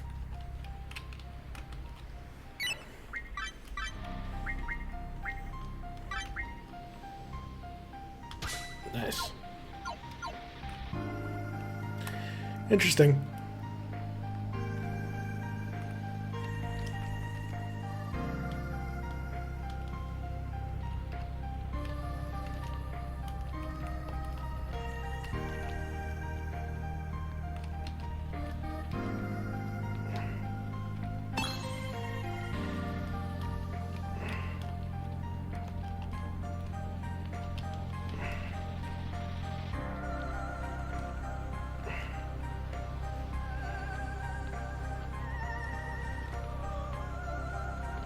Yeah, I don't know. I must say the slaughtered villagers scene was unexpected, as was all the cursing. I sound like I'm such a freaking prude. Probably because I am kind of a prude. But yeah, I guess I wasn't expecting that. Okay, so you can either have defense and magic or attack and speed. I think I prefer the defense. My only concern is, I mean, it's important that there be happy times as well. Because, you know, if the game is nonstop darkness and grimness, then it can run the risk of kind of getting tedious in its darkness. Or a risk coming across as, like, edgy.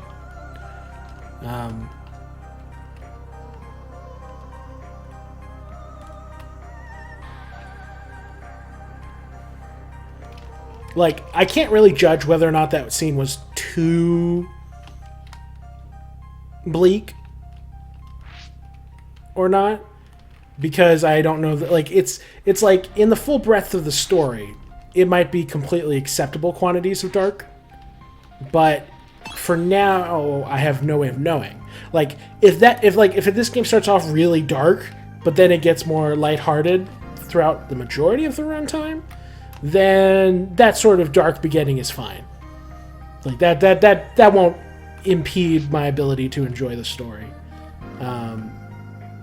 However, if that's the tone of the entire game, like lots of cursing, lots of blood, lots of violence, like more violence than you'd normally see in an RPG kind of sort of game like this, like the kind of graphic violence, then, and like talking about sex and things like that, it's like that sort of stuff, it's not like inherently bad to have it in the game, but the quality of the writing will decide whether or not it's edgy or whether or not it's mature. And the line between those two can be very blurry,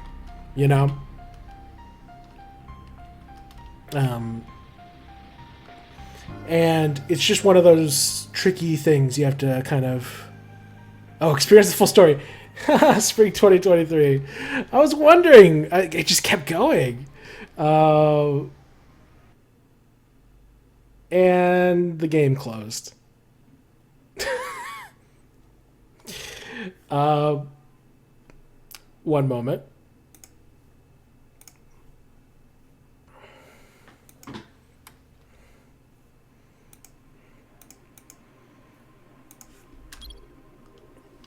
Okay.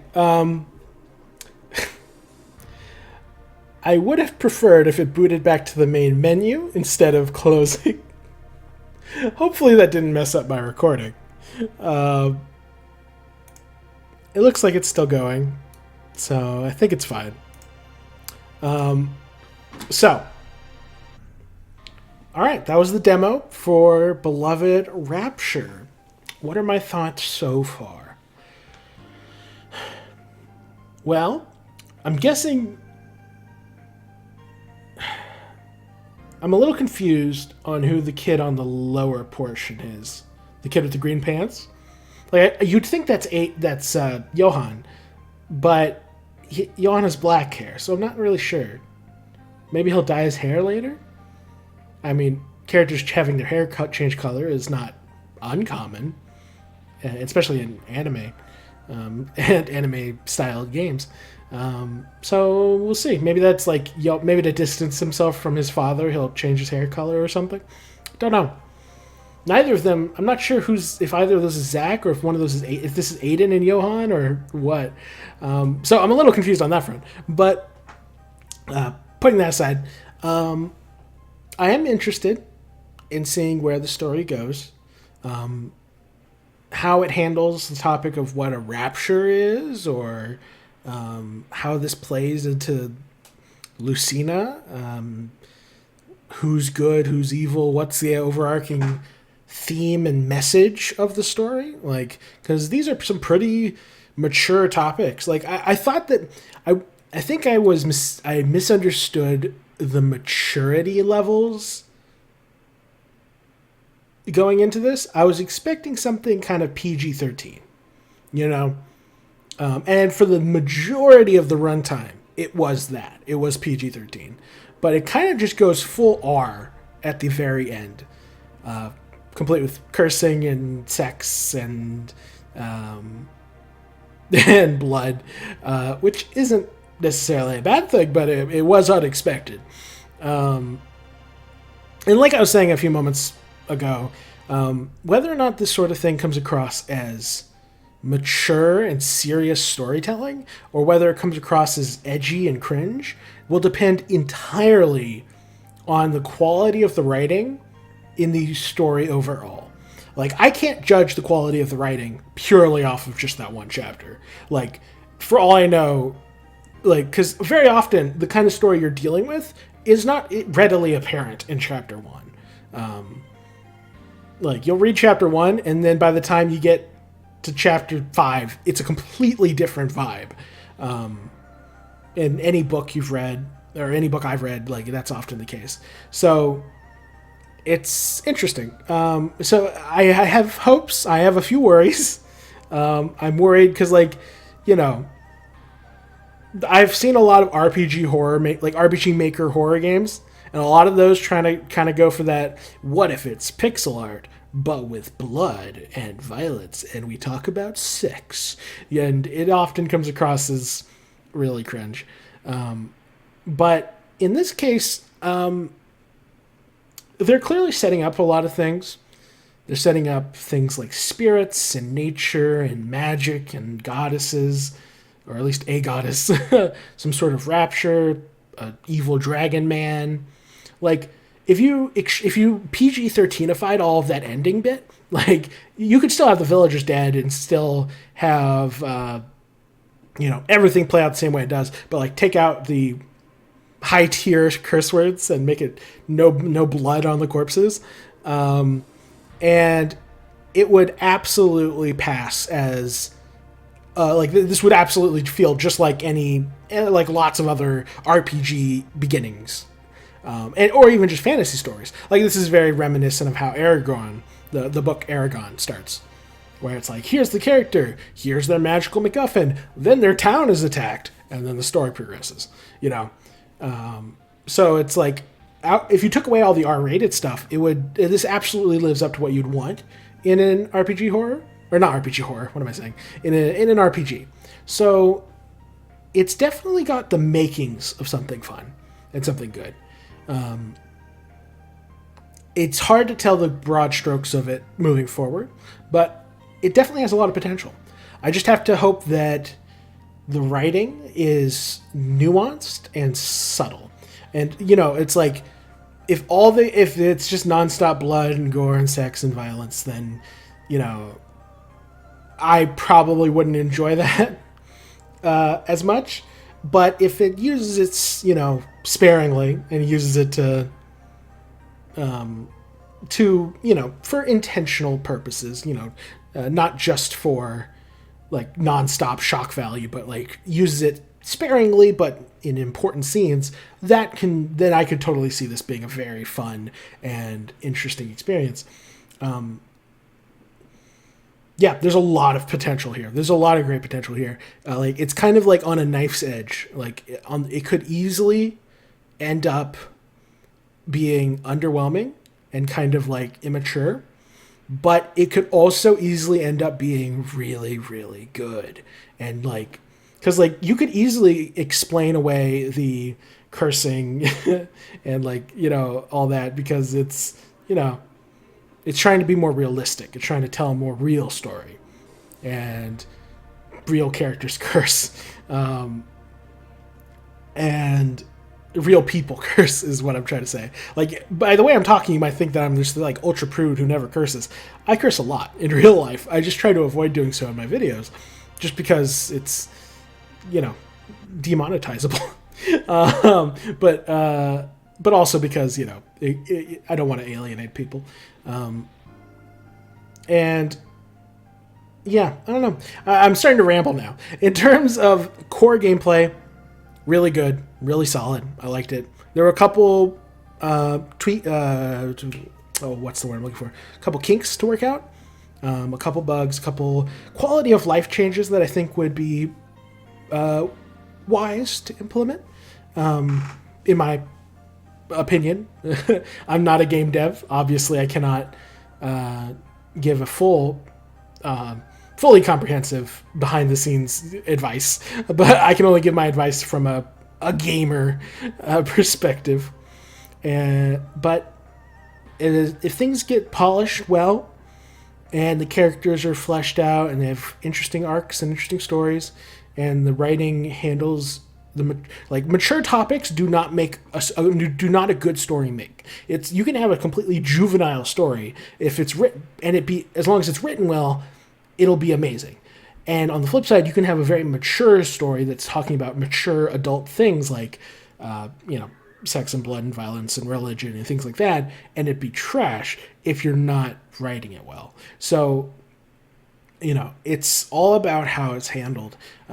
But if it is written well, you don't see these sorts of topics tackled very often in these sorts of games. So if it's written well, it has the potential to be a real gem, like a real diamond in the rough.